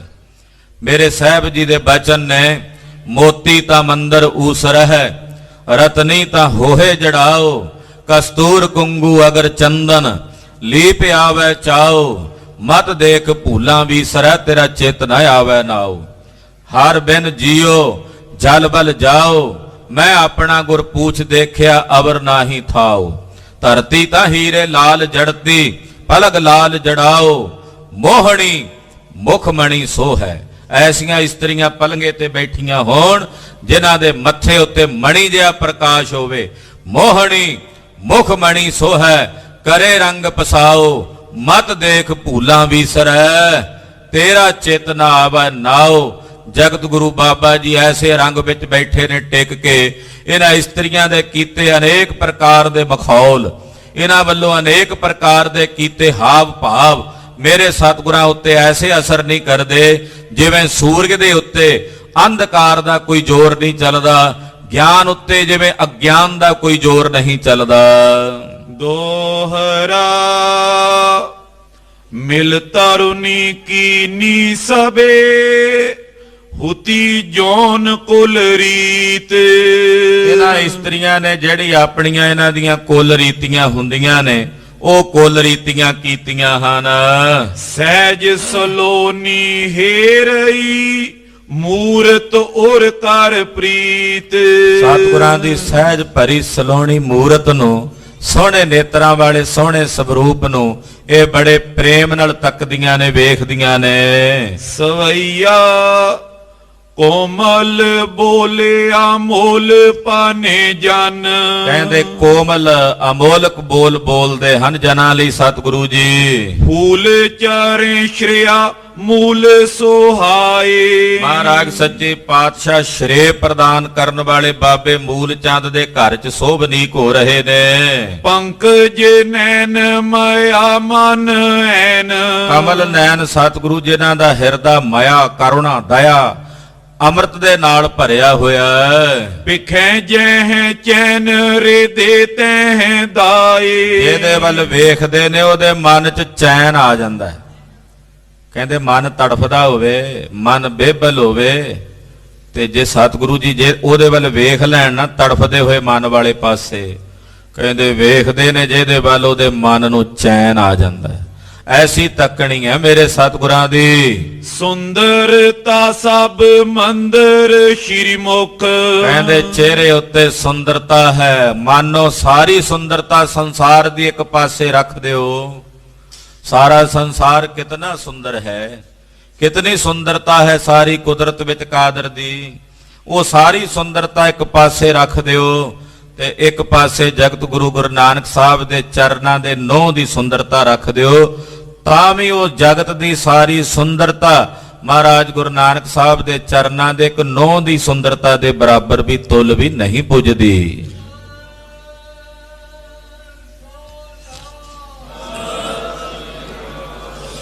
ਦੁਖ ਨਿਕੰਦਨ ਜਾਂ ਦਰਸਾਏ। ਦੁੱਖਾਂ ਦਾ ਨਾਸ਼ ਕਰਨ ਵਾਲੇ ਸਤਿਗੁਰੂ ਜੀ ਜਿਨ੍ਹਾਂ ਨੂੰ ਦਰਸ਼ਨ ਦਿੰਦੇ ਹਨ। ਅੰਗਨ ਮੈਂ ਅੰਗਨਾ ਜੇ ਆਨੰਗ ਸੀ। ਕਹਿੰਦੇ ਘਰ ਦੇ ਵਿੱਚ ਅਨੇਕ ਇਸਤਰੀਆਂ ਨੇ ਜੋ ਕਾਮ ਰੂਪੀ ਹੋ ਰਹੀਆਂ ਹਨ। ਸੰਗ ਤਿਆਗ ਕੈ ਡੇਰ ਨੇ ਆਏ। ਉਹਨਾਂ ਸਾਰਿਆਂ ਦਾ ਸੰਗ ਤਿਆਗ ਕੇ ਸਤਿਗੁਰੂ ਜੀ ਵਾਪਸ ਜਿੱਤੇ ਬਰਾਤ ਦਾ ਡੇਰਾ ਸੀ ਉਥੇ ਮਹਾਰਾਜ ਜੀ ਚੱਲ ਕੇ ਆ ਗਏ। ਮਹਿੰਦੀ ਪਦ ਸੰਜੁਤ ਕੋਕ ਨੰਦੰ। ਮਹਾਰਾਜ ਜੀ ਦੇ ਚਰਨ ਲਾਲ ਰੰਗ ਦੇ ਬੜੇ ਹੀ ਸੁੰਦਰ ਨਜ਼ਰ ਆ ਰਹੇ ਨੇ। ਜਦੋਂ ਜ਼ਮੀਨ ਤੇ ਧਰਦੇ ਨੇ ਬੜੇ ਹੀ ਸੋਭਾ ਪਾਉਂਦੇ ਨੇ। ਮਕਰੰਦ ਆਨੰਦ ਉਦਾਰ ਬਸਾਈ। ਕਹਿੰਦੇ ਉੱਤੇ ਚਰਨਾਂ ਦੇ ਲੱਗੀ ਧੂੜ ਏਦਾਂ ਜਾਪਦੀ ਆ ਜਿਵੇਂ ਕਮਲ ਦੇ ਫੁੱਲ ਦੇ ਉੱਤੇ ਪਿਆ ਮਕਰੰਦ ਹੋਵੇ। ਗੁਰਸਿੱਖਾਂ ਰੂਪੀ ਭਵਰਿਆਂ ਦੇ ਮਨਾਂ ਨੂੰ ਇੱਕ ਮਕਰੰਦ ਭਾਉਂਦਾ ਹੈ। ਗਰ ਚੀਰ ਹੈ ਪੀਤ ਪੁਨੀਤ ਮਨੋ ਗਹਿ। ਕਹਿੰਦੇ ਗਲ ਵਿੱਚ ਬੜੇ ਸੋਹਣੇ ਪੀਲੇ ਰੰਗ ਦੇ ਵਸਤਰ ਸਾਹਿਬ ਨੇ ਧਾਰਨ ਕੀਤੇ ਨੇ। ਪੁਨੀਤ ਜੋ ਮਹਾਨ ਪਵਿੱਤਰ ਹਨ, ਜੋ ਮਨ ਨੂੰ ਮੋਹ ਲੈਣ ਵਾਲੇ ਨੇ, ਮਨ ਦੇ ਗ੍ਰਹਿਣ ਕਰਨ ਵਾਲੇ ਹਨ। ਜਗਿਓ ਪਵਿੱਤ ਮਾ ਚਬ ਛਾਈ। ਕਹਿੰਦੇ ਸਤਿਗੁਰੂ ਗੁਰੂ ਨਾਨਕ ਸਾਹਿਬ ਜੀ ਨੇ ਪਤਾ ਕਿਹੜਾ ਜਗਿਓ ਪਵਿੱਤ ਪਾਇਆ ਹੋਇਆ। ਜਗਿਓ ਪਵਿੱਤ ਕਹਿੰਦੇ ਨੇ ਜਨੇਊ ਨੂੰ। ਸਤਿਗੁਰੂ ਜੀ ਨੇ ਕਿਹੜਾ ਜਨੇਊ ਪਾਇਆ ਜਿਹੜਾ ਮਨ ਕਰਕੇ ਗ੍ਰਹਿਣ ਕਰੀਦਾ, ਯਾਨੀ ਕਿ ਗਿਆਨ ਰੂਪੀ ਜਨੇਊ ਜਿਹੜਾ ਪੰਡਤ ਹਰਦਿਆਲ ਨੂੰ ਦੱਸਿਆ ਸੀ। ਉਹ ਜਨੇਊ ਜੇ ਦੱਸਿਆ ਸੀ ਤੇ ਸਤਿਗੁਰਾਂ ਨੇ ਉਹ ਜਨੇਊ ਪਾਇਆ ਹੋਇਆ, ਆ ਧਾਗੇ ਦਾ ਨਹੀਂ। ਪਾਤਸ਼ਾਹ ਦੇ ਜਿਹੜਾ ਜਨੇਊ ਪਾਇਆ ਹੋਇਆ ਉਹ ਗਿਆਨ ਦਾ ਜਿਹੜਾ ਮਨ ਕਰਕੇ ਗ੍ਰਹਿਣ ਕਰੀਦਾ ਹੈ। ਕਲ ਕੰਕਨ ਕੰਚਨ ਪੂਰ ਕੀ ਊਰ। ਮਹਾਰਾਜ ਜੀ ਦੇ ਹੱਥਾਂ ਦੇ ਵਿੱਚ ਬੜੇ ਸੁੰਦਰ ਕੜੇ ਨੇ ਸੋਨੇ ਦੇ। ਉਰਮਾਲ ਵਿਸਾਲ ਸੁਹਾਈ। ਔਰ ਪਾਤਸ਼ਾਹ ਜੀ ਦੇ ਕੰਠ ਦੇ ਵਿੱਚ ਬੜੀ ਸੁੰਦਰ ਮਾਲਾ ਸ਼ੋਭਨੀਕ ਹੋ ਰਹੀ ਹੈ। ਜਨ ਸ਼ਾਂਤ ਸਰੂਪ ਸ਼ਿੰਗਾਰ ਤਰੇ। ਕਹਿੰਦੇ ਮਾਨੋ ਸ਼ਾਂਤ ਸਰੂਪ ਨੇ ਸ਼ਿੰਗਾਰ ਧਾਰਨ ਕੀਤਾ ਹੋਇਆ ਹੈ। ਜਗ ਮੈਂ ਪ੍ਰਗਟਿਓ ਨਿਜ ਭਾਵ ਦਿਖਾਈ। ਕਹਿੰਦੇ ਸ਼ਾਂਤ ਸਰੂਪ ਨੇ ਸ਼ਿੰਗਾਰ ਰੂਪ ਧਾਰਨ ਕਰਕੇ ਜਗਤ ਵਿੱਚ ਆਪਣਾ ਆਪ ਪ੍ਰਗਟ ਕਰਕੇ ਆਪਣੇ ਭਾਵ ਵਿਖਾਏ ਹਨ। ਦੋਹਰਾ ਸੋਹਤ ਬੀਚ ਬਰਾਤ ਕੇ ਕੰਚਨ ਮੈਂ ਮਣੀ ਸੋਏ। ਸਤਿਗੁਰੂ ਜੀ ਬਰਾਤ ਵਿੱਚ ਆ ਕੇ ਇਦਾਂ ਸ਼ੋਭਨੀਕ ਹੋ ਰਹੇ ਨੇ ਜਿਵੇਂ ਸੋਨੇ 'ਚ ਮਣੀ ਵੱਖਰੀ ਦਿਸਦੀ ਆ ਨਾ। ਸੋਨਾ ਹੋਵੇ ਤੇ ਸੋਨੇ 'ਚ ਮਣੀ ਲੱਗੀ ਹੋਵੇ ਤੇ ਵੱਖਰੀ ਦਿੰਦੀ ਹੈ। ਏਦਾਂ ਸਾਰੀ ਬਰਾਤ ਵਿੱਚ ਮਹਾਰਾਜ ਜੀ ਵੱਖਰੀ ਨਜ਼ਰ ਆਉਂਦੇ। ਇੰਨੀ ਆਭਾ ਹੈ, ਇਤਨੀ ਸੁੰਦਰਤਾ ਹੈ। ਸੱਜਤ ਬੇਦੀਨ ਕੀ ਸਭਾ ਲੱਜਤ ਸੋ ਧਰਮਾ ਹੋਏ। ਬੇਦੀਆਂ ਦੀ ਸਭਾ ਵਿੱਚ ਸਤਿਗੁਰੂ ਜੀ ਸਜ ਬੈਠੇ ਨੇ। ਐਸੀ ਸੁੰਦਰ ਸਭਾ ਮਹਾਰਾਜ ਜੀ ਦੀ ਕਿ ਆਕਾਸ਼ ਦੇ ਵਿੱਚ ਦੇਵਤਾ ਇੰਦਰ ਉਹ ਵੀ ਆਪਣੀ ਸਭਾ ਸਜੀ ਹੋਈ ਵੇਖ ਕੇ ਹੈਰਾਨ ਹੁੰਦਾ ਹੈ ਕਿ ਮੇਰੀ ਸਭਾ ਦੀ ਵੀ ਆਭਾ ਐਸੀ ਨਹੀਂ ਜੈਸੀ ਆਭਾ, ਜੈਸੀ ਸੁੰਦਰਤਾ ਸਤਿਗੁਰੂ ਗੁਰੂ ਨਾਨਕ ਸਾਹਿਬ ਦੀ ਸਭਾ ਦੀ ਹੈ। ਸਵਈਆ ਬਾਰ ਮੁਖੀ ਸਿਰ ਮੰਗ ਸਵਾਰ। ਆ ਜਿਹੜੇ ਹੀਜ ਵਗੈਰਾ ਹੁੰਦੇ ਆ ਨੱਚਣ ਵਾਲੇ ਹੀਜੜੇ, ਉਹ ਕਹਿੰਦੇ ਆ ਪਹੁੰਚੇ ਨੇ। ਉਹਨਾਂ ਨੂੰ ਪਤਾ ਲੱਗਾ ਬਰਾਤ ਆਈ ਆ, ਬੜੀ ਸ਼ਾਹੂਕਾਰਾਂ ਦੀ ਬਰਾਤ ਹੈ। ਉਹ ਵੀ ਆਪਣਾ ਦਾਨ ਲੈਣ ਵਾਸਤੇ ਪੁੱਜੇ ਹਨ। ਸਭਾ ਕੇ ਮਜਾਰ ਪਲੀ ਬੇਦੇ ਆਈ। ਸਭਾ ਜਿੱਥੇ ਲੱਗੀ ਹੋਈ ਸੀ, ਬੇਦੀ ਬੈਠੇ ਸੀ, ਬਰਾਤ ਸਾਰੀ ਬੈਠੀ ਸੀ, ਉੱਥੇ ਉਹ ਪਹੁੰਚੇ ਹਨ। ਬਾਦਤ ਗਾਇਕ ਸੰਗ ਲਏ। ਉਹਨਾਂ ਦੇ ਨਾਲ ਗਵਈਏ ਹੁੰਦੇ ਆ, ਗਾਉਣ ਵਾਲੇ, ਢੋਲਕਾਂ ਟੱਲੀਆਂ ਵਜਾਉਣ ਵਾਲੇ, ਉਹ ਵੀ ਆਏ ਨੇ। ਪਗ ਨੇਵਰ ਬਾਜਨੀ ਆਨ ਵਜਾਈ। ਉਹਨਾਂ ਦੇ ਪੈਰਾਂ 'ਚ ਘੁੰਗਰੂ ਪਾਏ, ਝਾਂਜਰਾਂ ਪਾਈਆਂ, ਉਹ ਖੜਕਦੀਆਂ ਹਨ। ਤਾਲਨ ਸੰਗ ਮਿਰਦੰਗ ਮੁਚੰਗ। ਉਹਨਾਂ ਕੋਲ ਮਰਦੰਗ ਵੀ ਨੇ, ਹੋਰ ਵੀ ਕਈ ਸਾਜ਼ ਨੇ, ਹੋਰ ਵੀ ਕੁਝ ਗਵਈਏ ਪਹੁੰਚ ਗਏ ਨੇ ਉੱਥੇ ਜਿਹੜੇ ਕਈ ਤਰ੍ਹਾਂ ਦੇ ਸਾਜ਼ ਵਜਾਉਂਦੇ ਹਨ। ਉਪੰਗ ਤੰਬੂਰਨ ਤਾਲ ਮਿਲਾਈ। ਕਈ ਤਰ੍ਹਾਂ ਦੇ ਉਪੰਗ ਤੇ ਕਈ ਤਰ੍ਹਾਂ ਦੇ ਤੰਬੂਰ ਆਦਿਕ ਸਾਜ਼ ਵਜਾਉਂਦੇ ਨੇ, ਤਾਲ ਮਿਲਾਉਂਦੇ ਨੇ। ਰਾਗਨ ਰਾਗ ਪਰੇ ਅਨੁਰਾਗ ਸੋ। ਕਹਿੰਦੇ ਸੋਹਣੇ ਰਾਗਾਂ ਦੇ ਨਾਲ, ਰਾਗਾਂ ਵਿੱਚ ਭਰ ਭਰ ਕੇ ਅਨੁਰਾਗ ਨਾਲ ਗਾਉਂਦੇ ਐ। ਉਹ ਜਿਹੜੇ ਗਾ ਰਹੇ ਨੇ ਨਾ, ਉਹ ਗਾਣੇ ਵੀ ਜਿਹੜੇ ਗਾ ਰਹੇ ਨੇ ਅਸ਼ਲੀਲ ਨਹੀਂ ਹਨ। ਉਹਨਾਂ ਗਾਣਿਆਂ ਦੇ ਵਿੱਚ ਵੀ ਸਤਿਗੁਰੂ ਗੁਰੂ ਨਾਨਕ ਸਾਹਿਬ ਦੀ ਸੋਭਾ ਕਰਦੇ ਆ, ਲਾੜੇ ਦੀ ਸੋਭਾ ਕਰਦੇ ਆ। ਮੋਹਨ ਕੋ ਮਨ ਤਾਨ ਬਸਾਈ। ਕਹਿੰਦੇ ਬੜੀਆਂ ਸੋਹਣੀਆਂ ਤਾਨਾਂ ਵਸਾ ਵਸਾ ਕੇ ਗਾਉਂਦੇ ਆ, ਨਾਲੇ ਪੈਰਾਂ ਦੀ ਥਾਪ ਦੇ ਨਾਲ ਨੱਚਦੇ ਨੇ। ਤਿਰਭੰਗੀ ਚੰਦ। ਮਹਾਕਵੀ ਜੀ ਜਿਵੇਂ ਹੁਣ ਉਹ ਕਰ ਰਹੇ ਨੇ ਨਾ, ਉਹ ਆ ਕੇ ਨੱਚ ਰਹੇ ਨੇ, ਕਿੰਨਰ ਵਗੈਰਾ ਜਾਂ ਗਵਈਏ ਗਾ ਰਹੇ ਨੇ, ਤੇ ਛੰਦ ਵੀ ਉਦਾਂ ਦਾ ਹੀ ਲਿਖਣ ਲੱਗੇ ਆ, ਉਦਾਂ ਦਾ ਹੀ ਛੰਦ ਬਣਾਉਣ ਲੱਗੇ ਆ। ਸੁਣੋ ਜੀ, ਤਿਰਭੰਗੀ ਛੰਦ। ਤਿਰਭੰਗੀ ਦਾ ਮਤਲਬ ਹੁੰਦਾ ਤਿੰਨ ਵਲ ਵਾ ਕੇ ਚੱਲਣ ਵਾਲਾ ਛੰਦ, ਜਿਹਦੇ 'ਚ ਤਿੰਨ ਵਲ ਪੈਂਦੇ ਹੁਣ, ਏਦਾਂ ਏਦਾਂ ਤਿੰਨ, ਤਿਰਭੰਗੀ ਉਹਨੂੰ ਕਹਿ ਦਿੰਦੇ ਆ। ਤਿੰਨ ਵਲ ਪਏ ਹੁਣ, ਜਿਵੇਂ ਕਲਗੀਧਰ ਨੇ ਲਿਖਿਆ ਨਾ ਤਿਰਭੰਗੀ, ਖਗ ਖੰਡ ਬਿਹੰਡੰ ਖਲਦਲ ਖੰਡੰ ਅਤਰਣ ਮੰਡੰ ਬਰਬੰਡੰ ਭੁਜ ਦੰਡ ਅਖੰਡੰ ਤੇਜ ਪ੍ਰਚੰਡੰ ਜੋਤ। ਇਹ ਹੁਣ ਤਿੰਨ ਤਿੰਨ ਛਾਲ ਏਦਾਂ ਚੱਲਦੀ ਨੂੰ ਤਿਰਭੰਗੀ ਛੰਦ ਕਹਿੰਦੇ ਆ। ਮਹਾਕਵੀ ਜੀ ਤਿਰਭੰਗੀ ਛੰਦ ਲਿਖਦੇ ਆ, ਸੁਣੋ ਜੀ। ਚਾ ਚਟਪਟ ਨਾਰੀ ਲੇਤ ਪਵਾਰੀ। ਕਹਿੰਦਾ ਚੰਗ ਚਟਪਟ ਨਾਰੀ ਲੇਤ ਪਵਾਰੀ। ਕਹਿੰਦੇ ਉਹ ਜਿਹੜੇ ਆਏ ਹੋਏ ਨੇ ਉੱਥੇ ਨੱਚਣ ਵਾਲੇ ਨਚਾਰੋ, ਕਿੰਨਰ ਵਗੈਰਾ, ਉਹ ਕਹਿੰਦੇ ਝਟਪਟ ਬੜੀ ਛੇਤੀ ਦੇ ਨਾਲ ਆਪਣੇ ਪੈਰਾਂ ਨੂੰ ਹਿਲਾ ਕੇ ਭਵਾਰੀ ਲੈਂਦੇ, ਭਮਾਟੀ ਲੈਂਦੇ ਨੇ। ਛਮ ਛਮਕਾਰੀ ਛਬ ਤਰਨੀ। ਉਹਨਾਂ ਦੇ ਪੈਰਾਂ ਵਿੱਚ ਪਾਈਆਂ ਝਾਂਜਰਾਂ ਤੇ ਘੁੰਗਰੂ ਛਮ ਛਮ ਕਰਕੇ ਵੱਜਦੇ ਹਨ। ਸਾ ਸਟ ਪਟ ਬੈਠਤ ਭੁਜਾ ਅਮੈਠਤ। ਸੱਟ ਪੱਟ ਛੇਤੀ ਨਾਲ ਥੱਲੇ ਕਦੇ ਬਹਿ ਜਾਂਦੇ ਨੇ, ਆਪਣੀਆਂ ਬਾਹਾਂ ਨੂੰ ਸੱਜੇ ਖੱਬੇ ਘੁਮਾਉਂਦੇ ਭਰਮਾਉਂਦੇ ਨੇ। ਤਾਲ ਇਕੈਠਤ ਮਨ ਹਰਨੀ। ਤੇ ਕਦੇ ਤਾਲ ਦੇ ਨਾਲ, ਜਿਹੜਾ ਤਾਲ ਵੱਜਦਾ ਜਾਂ ਮਿਰਦੰਗ ਵੱਜਦਾ, ਟੱਲੀ ਵੱਜਦੀ ਹੈ, ਉਹਦੇ ਨਾਲ ਆਪਣੇ ਪੈਰਾਂ ਦੀ ਥਾਪ ਨੂੰ ਮਿਲਾਉਂਦੇ ਨੇ। ਲਾ ਲਟਪਟ ਚੈਲੀ ਰੂਪ ਨਵੈਲੀ। ਕਹਿੰਦੇ ਬੜੇ ਉੱਚੇ ਉੱਚੇ ਲੰਮੇ ਲੰਮੇ ਕੱਦ ਬਲੀ ਸਰੀਰ ਨੇ ਉਹਨਾਂ ਦੇ। ਗਤ ਅਲਬੇਲੀ ਸੁਠੇ ਅੰਗਾ। ਔਰ ਬੜੀ ਅਲਬੇਲੀ ਦੀ ਚਾਲ ਨਾਲ ਉਹ ਚੱਲਦੇ ਹਨ, ਸੋਹਣੇ ਅੰਗਾਂ ਵਾਲੇ। ਠਾ ਠੁਮ ਠੁਮ ਠੁਮਕੀ ਚੁੱਕ ਚੁੱਕ ਚੁਮਕੀ। ਠੰਗ ਠੋਮ ਠੋਮ ਠੁਮਕੀ ਝੁਕ ਝੁਕ ਝਮਕੀ। ਕਹਿੰਦੇ ਏਦਾਂ ਉਹ ਜਿਵੇਂ ਕਿੰਨਰ ਵਗੈਰਾ ਨੱਚਦੇ ਹੁੰਦੇ, ਅਕਸਰ ਘਰਾਂ ਵਿੱਚ ਆਉਂਦੇ ਆ ਵਧਾਈਆਂ ਲੈਣ, ਕਹਿੰਦੇ ਉਦਾਂ ਉਹ ਠੁਮਕੀਆਂ ਲੈਂਦੇ ਨੱਚਦੇ ਨੇ। ਦਰਮ ਦਰਮ ਦਰਮ ਕੀ ਮਿਰਦੰਗਾ। ਉਧਰ ਮਿਰਦੰਗ ਦੀ ਆਵਾਜ਼ ਦੇ ਨਾਲ ਮਿਰਦੰਗ ਵੱਜਦਾ, ਧਰਮ ਧਰਮ ਧਰਮ, ਕਹਿੰਦੇ ਨਾਲ ਮਿਰਦੰਗ ਵੱਜਦਾ, ਉਹਦੀ ਆਵਾਜ਼ ਸੁਣਾਈ ਦਿੰਦੀ ਹੈ। ਲਾ ਲਟਪਟ ਸੁੱਠ ਲਟਕੀ ਚਿਕਨਤ ਚੇਟਕੀ। ਕਹਿੰਦੇ ਇਸ ਪ੍ਰਕਾਰ ਨਾਲ ਸੋਹਣੇ ਢੰਗ ਦੇ ਨਾਲ ਕਾਲੀ ਕਾਲੀ ਨੱਚ ਰਹੇ ਹਨ। ਲਾ ਲਟਪਟ ਸੁੱਠ ਲਟਕੀ ਚਿਕਨਤ ਚੇਟਕੀ ਬਣੀ ਸਟਕੀ। ਹਾਂਜੀ,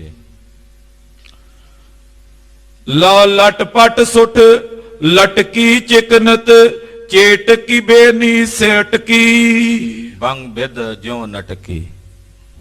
ਅਗਲੀ ਪੰਕਤੀ ਪੜ੍ਹੋ। ਬਾਬਿਦ ਜਿਉ ਨਟਕੀ ਸ਼ਾਰਤ ਪਟਕੀ। ਕਹਿੰਦੇ ਆਪਣੇ ਕੱਪੜਿਆਂ ਦੇ ਨਾਲ ਵੀ ਇਸ਼ਾਰਾ ਕਰਦੇ ਜਿਹਦੇ ਗਲਾਂ ਵਿੱਚ ਉਹਨਾਂ ਨੇ ਪਾਏ ਹੋਏ ਨੇ। ਕਰਵਰ ਮਟਕੀ ਸਿਰ ਤਰ ਤੰਗ।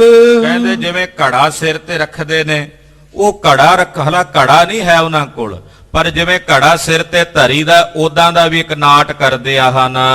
ਕੋ ਕਿੰਕਨ ਕਟਕੀ ਤਟ ਛਬ ਤਟਕੀ। ਹੱਥਾਂ ਦੇ ਵਿੱਚ ਉਹਨਾਂ ਦੇ ਕਿੰਕਨ ਕੜੇ ਆਦਿਕ ਪਾਏ ਹੋਏ ਕੜਕਦੇ ਹਨ, ਲੱਕਾਂ ਨਾਲ ਤੜਾਗੀਆਂ ਬੱਧੀਆਂ ਖੜਕਦੀਆਂ ਹਨ।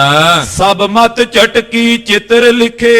ਔਰ ਕਹਿੰਦੇ ਜਿੰਨੇ ਉੱਥੇ ਬੈਠੇ ਨੇ ਨਾ ਬੇਦੀ, ਉਹ ਇਦਾਂ ਸਾਰੇ ਵੇਖ ਰਹੇ ਨੇ ਜਿਵੇਂ ਮਾਨੋ ਕਿਸੇ ਕੰਧ ਦੇ ਉੱਤੇ ਚਿੱਤਰ ਜਿਹਾ ਨਹੀਂ ਬਣਿਆ ਹੁੰਦਾ, ਹਿੱਲਦਾ ਨਹੀਂ।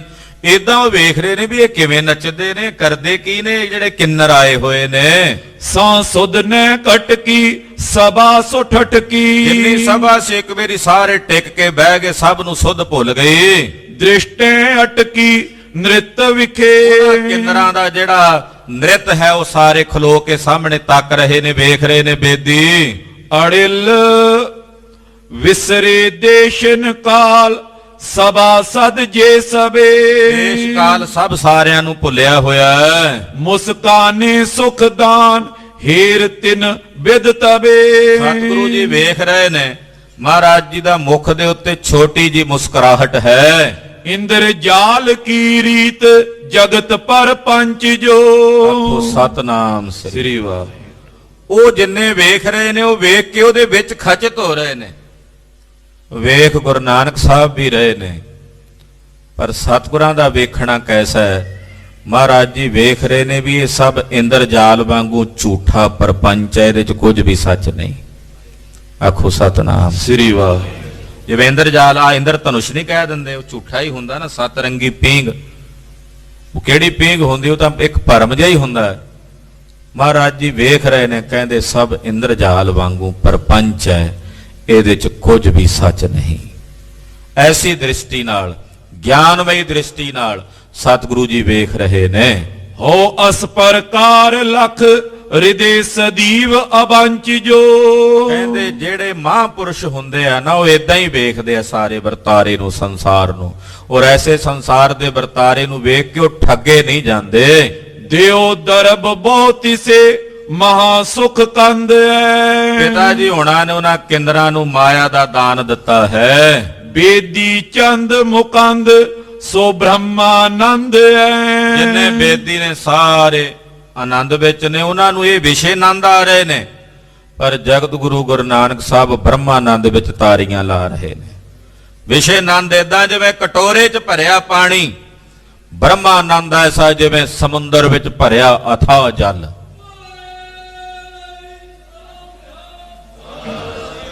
ਸਤਿਗੁਰੂ ਗੁਰੂ ਨਾਨਕ ਸਾਹਿਬ ਐਸੇ ਬ੍ਰਹਮਾਨੰਦ ਦੇ ਆਨੰਦ ਵਿੱਚ ਟਿਕੇ ਹੋਏ ਨੇ। ਦਿਵਸ ਤੀਨ ਅਸਰੀਤ ਬਰਾਤ ਸੁਹਾਵਨੀ। ਕਹਿੰਦੇ ਤੀਜਾ ਦਿਨ ਅੱਜ ਬਰਾਤ ਦਾ ਇੱਥੇ ਟਿਕਿਆ ਹੋਇਆ ਸ਼ੋਭਨੀਕ ਹੋ ਰਹੀ ਹੈ। ਹੋ ਰਹੀ ਕਿਉਂ ਜਿਉ ਆਦ ਕਥਾ ਬਰ ਪਾਵਨੀ। ਕਹਿੰਦੇ ਸੋਹਣੀ ਪਾਵਨੀ ਕਥਾ ਵਰਣਨ ਹੋ ਰਹੀ ਹੈ।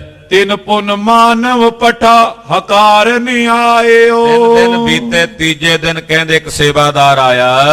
ਗਮਨੇ ਲੇਨ ਵਿਦਾਏ ਰਿਦਾ ਉਮਗਾਇਓ। ਕਿਉਂਕਿ ਹੁਣ ਡੋਲੀ ਟੋਰਨ ਦਾ ਵੇਲਾ ਸੀ, ਤੋ ਉਸ ਵਕਤ ਡੋਲਾ ਲੈਣ ਵਾਸਤੇ, ਵਿਦਾਇਗੀ ਲੈਣ ਵਾਸਤੇ ਪਹੁੰਚੇ। ਕਾਲੂ ਲਾਲੂ ਆਦ ਸੁਪਰਮਾਨੰਦ ਜੋ। ਬਾਬਾ ਪਰਮਾਨੰਦ ਜੀ, ਪਿਤਾ ਮਹਿਤਾ ਕਾਲੂ ਜੀ, ਚਾਚਾ ਲਾਲੂ ਜੀ ਵੀ ਪਹੁੰਚੇ ਨੇ। ਹੋ ਮੂਲੇ ਆਲਿਆ ਜਾਏ ਮਿਲੇ ਆਨੰਦ ਸੋ।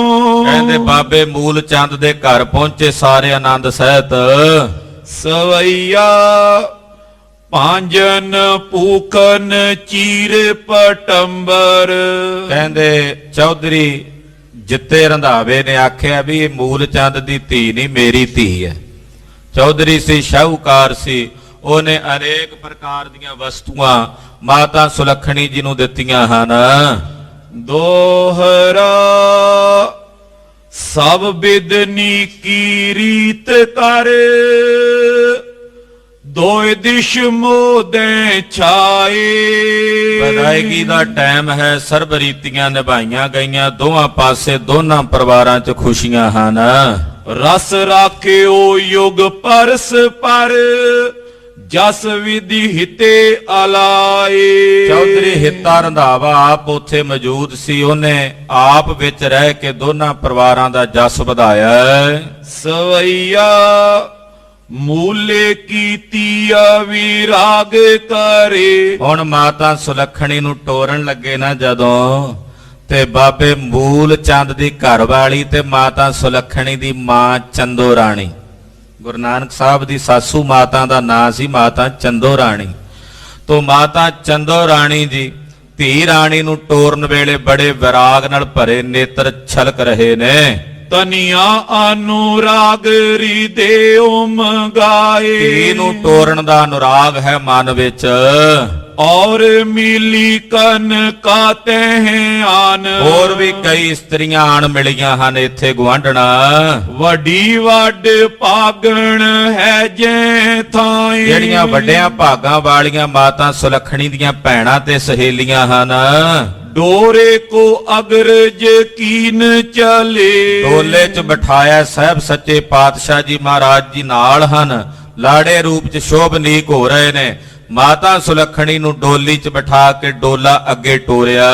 ਔਰ ਬਿੰਦ ਬਿਲੋਚਨ ਰੂਪ ਸੁਹਾਏ। ਕਮਲ ਬਿਲੋਚਨ ਸਤਿਗੁਰੂ ਜੀ ਦਾ ਸੋਹਣਾ ਰੂਪ ਸ਼ੋਭਨੀਕ ਹੋ ਰਿਹਾ ਹੈ। ਵਾਰਤ ਬਿਤ ਉਦਾਰ ਕੀਏ ਚਿਤ। ਕਹਿੰਦੇ ਉਦਾਰਤਾ ਨਾਲ ਦਾਨ ਦਿੱਤਾ ਗਿਆ। ਕੀਰਤ ਵਿੱਚ ਕਬਿਤਨ ਗਾਏ। ਕਹਿੰਦੇ ਬੜੇ ਬੜੇ ਭੱਟ ਕਲਾਵਤ ਆਏ ਨੇ ਜਿਹੜੇ ਸਤਿਗੁਰਾਂ ਦੀ ਕੀਰਤੀ ਕਵਿਤਾਂ ਵਿੱਚ ਗਾਇਨ ਕਰ ਰਹੇ ਨੇ। ਅੜਿਲ ਬ੍ਰਿਧ ਤਰੁਣ ਜੇ ਮਨੁਜ ਸੋ ਦੋਹਨ ਦਿਸ਼ਾਨ ਕੇ। ਦੋਹਾਂ ਪਾਸਿਆਂ ਦੇ ਬਜ਼ੁਰਗ ਜਵਾਨ ਜਿੰਨੇ ਵੀ ਸਨ ਦੋਹਾਂ ਪਰਿਵਾਰਾਂ ਦੇ। ਜਸ ਵਿਸਤਾਰੇ ਅਧਿਕ ਕਈ ਬਿਸਮਾਨ ਕੇ। ਹੈਰਾਨੀ ਨਾਲ ਕਹਿੰਦੇ ਵਿਆਹ ਬੜੇ ਵੇਖੇ ਨੇ, ਪਰ ਇਹ ਵਿਆਹ ਬੜਾ ਅਲੌਕਿਕ ਤੇ ਅਸਚਰਜ ਤੇ ਸਵਾਦ ਭਰਿਆ ਸੀ।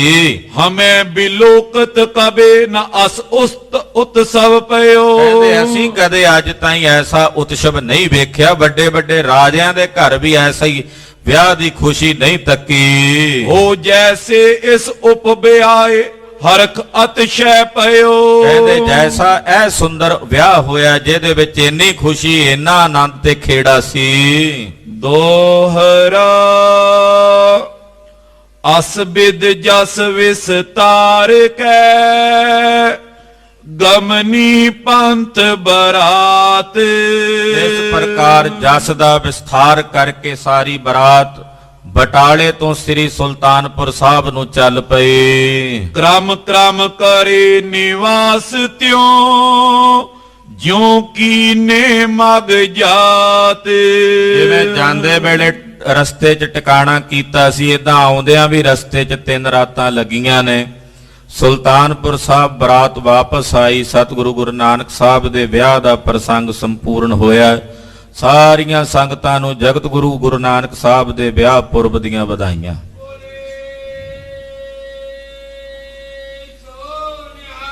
ਸਤਿ ਸ੍ਰੀ ਅਕਾਲ। ਸਤਿ ਸ੍ਰੀ ਅਕਾਲ। ਸਤਿਗੁਰੂ ਜੀ ਕਿਰਪਾ ਕਰਨ, ਆਪਣੇ ਪੁਰਬਾਂ ਵਿੱਚ ਸਤਿਗੁਰਾਂ ਨੇ ਆਪਣੇ ਵਿਆਹ ਦੇ ਸਮਾਗਮਾਂ ਵਿੱਚ ਸਾਡੀਆਂ ਹਾਜ਼ਰੀਆਂ ਲਵਾ ਲਈਆਂ। ਕੋਟਾਨ ਕੋਟ ਸ਼ੁਕਰ ਹੈ ਗਰੀਬ ਨਵਾਜ ਸਾਹਿਬ ਸੱਚੇ ਪਾਤਸ਼ਾਹ ਦਾ। ਹੋਈਆਂ ਭੁੱਲਾਂ ਚੁੱਕਾਂ ਦੀ ਖਿਮਾ। ਸਾਧ ਸੰਗਤ ਜੀ ਬੇਨਤੀ ਹੈ ਕਿ 8 ਦਸੰਬਰ ਨੂੰ ਮੱਘਰ ਸੁਦੀ ਪੰਚਮੀ ਦਾ ਦਿਨ ਹੈ, ਜਿਸ ਦਿਨ ਜਗਤ ਗੁਰੂ ਸ੍ਰੀ ਗੁਰੂ ਤੇਗ ਬਹਾਦਰ ਸਾਹਿਬ ਜੀ ਮਹਾਰਾਜ ਜੀ ਨੇ ਸ਼ਹਾਦਤ ਪ੍ਰਾਪਤ ਕੀਤੀ।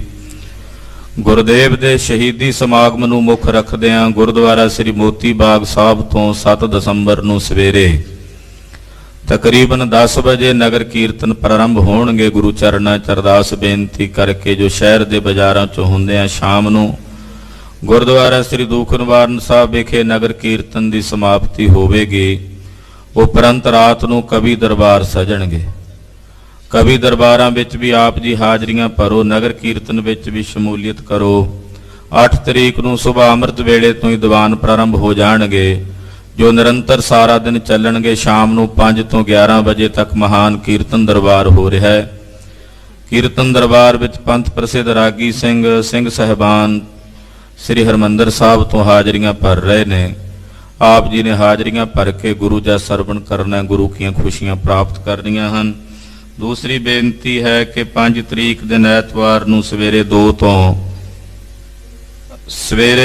10 ਤੋਂ ਦੁਪਹਿਰੇ 2 ਵਜੇ ਤੱਕ ਗੁਰਦੁਆਰਾ ਸ੍ਰੀ ਦੂਖ ਨਿਵਾਰਨ ਸਾਹਿਬ ਵਿਖੇ ਗੁਰਮਤਿ ਸਮਾਗਮ ਹੋ ਰਹੇ ਨੇ। ਇਹਨਾਂ ਸਮਾਗਮਾਂ ਵਿੱਚ ਵੀ ਆਪ ਦੀ ਹਾਜ਼ਰੀਆਂ ਭਰ ਕੇ ਗੁਰੂ ਦਾ ਸਰਵਣ ਕਰੋ ਜੀ।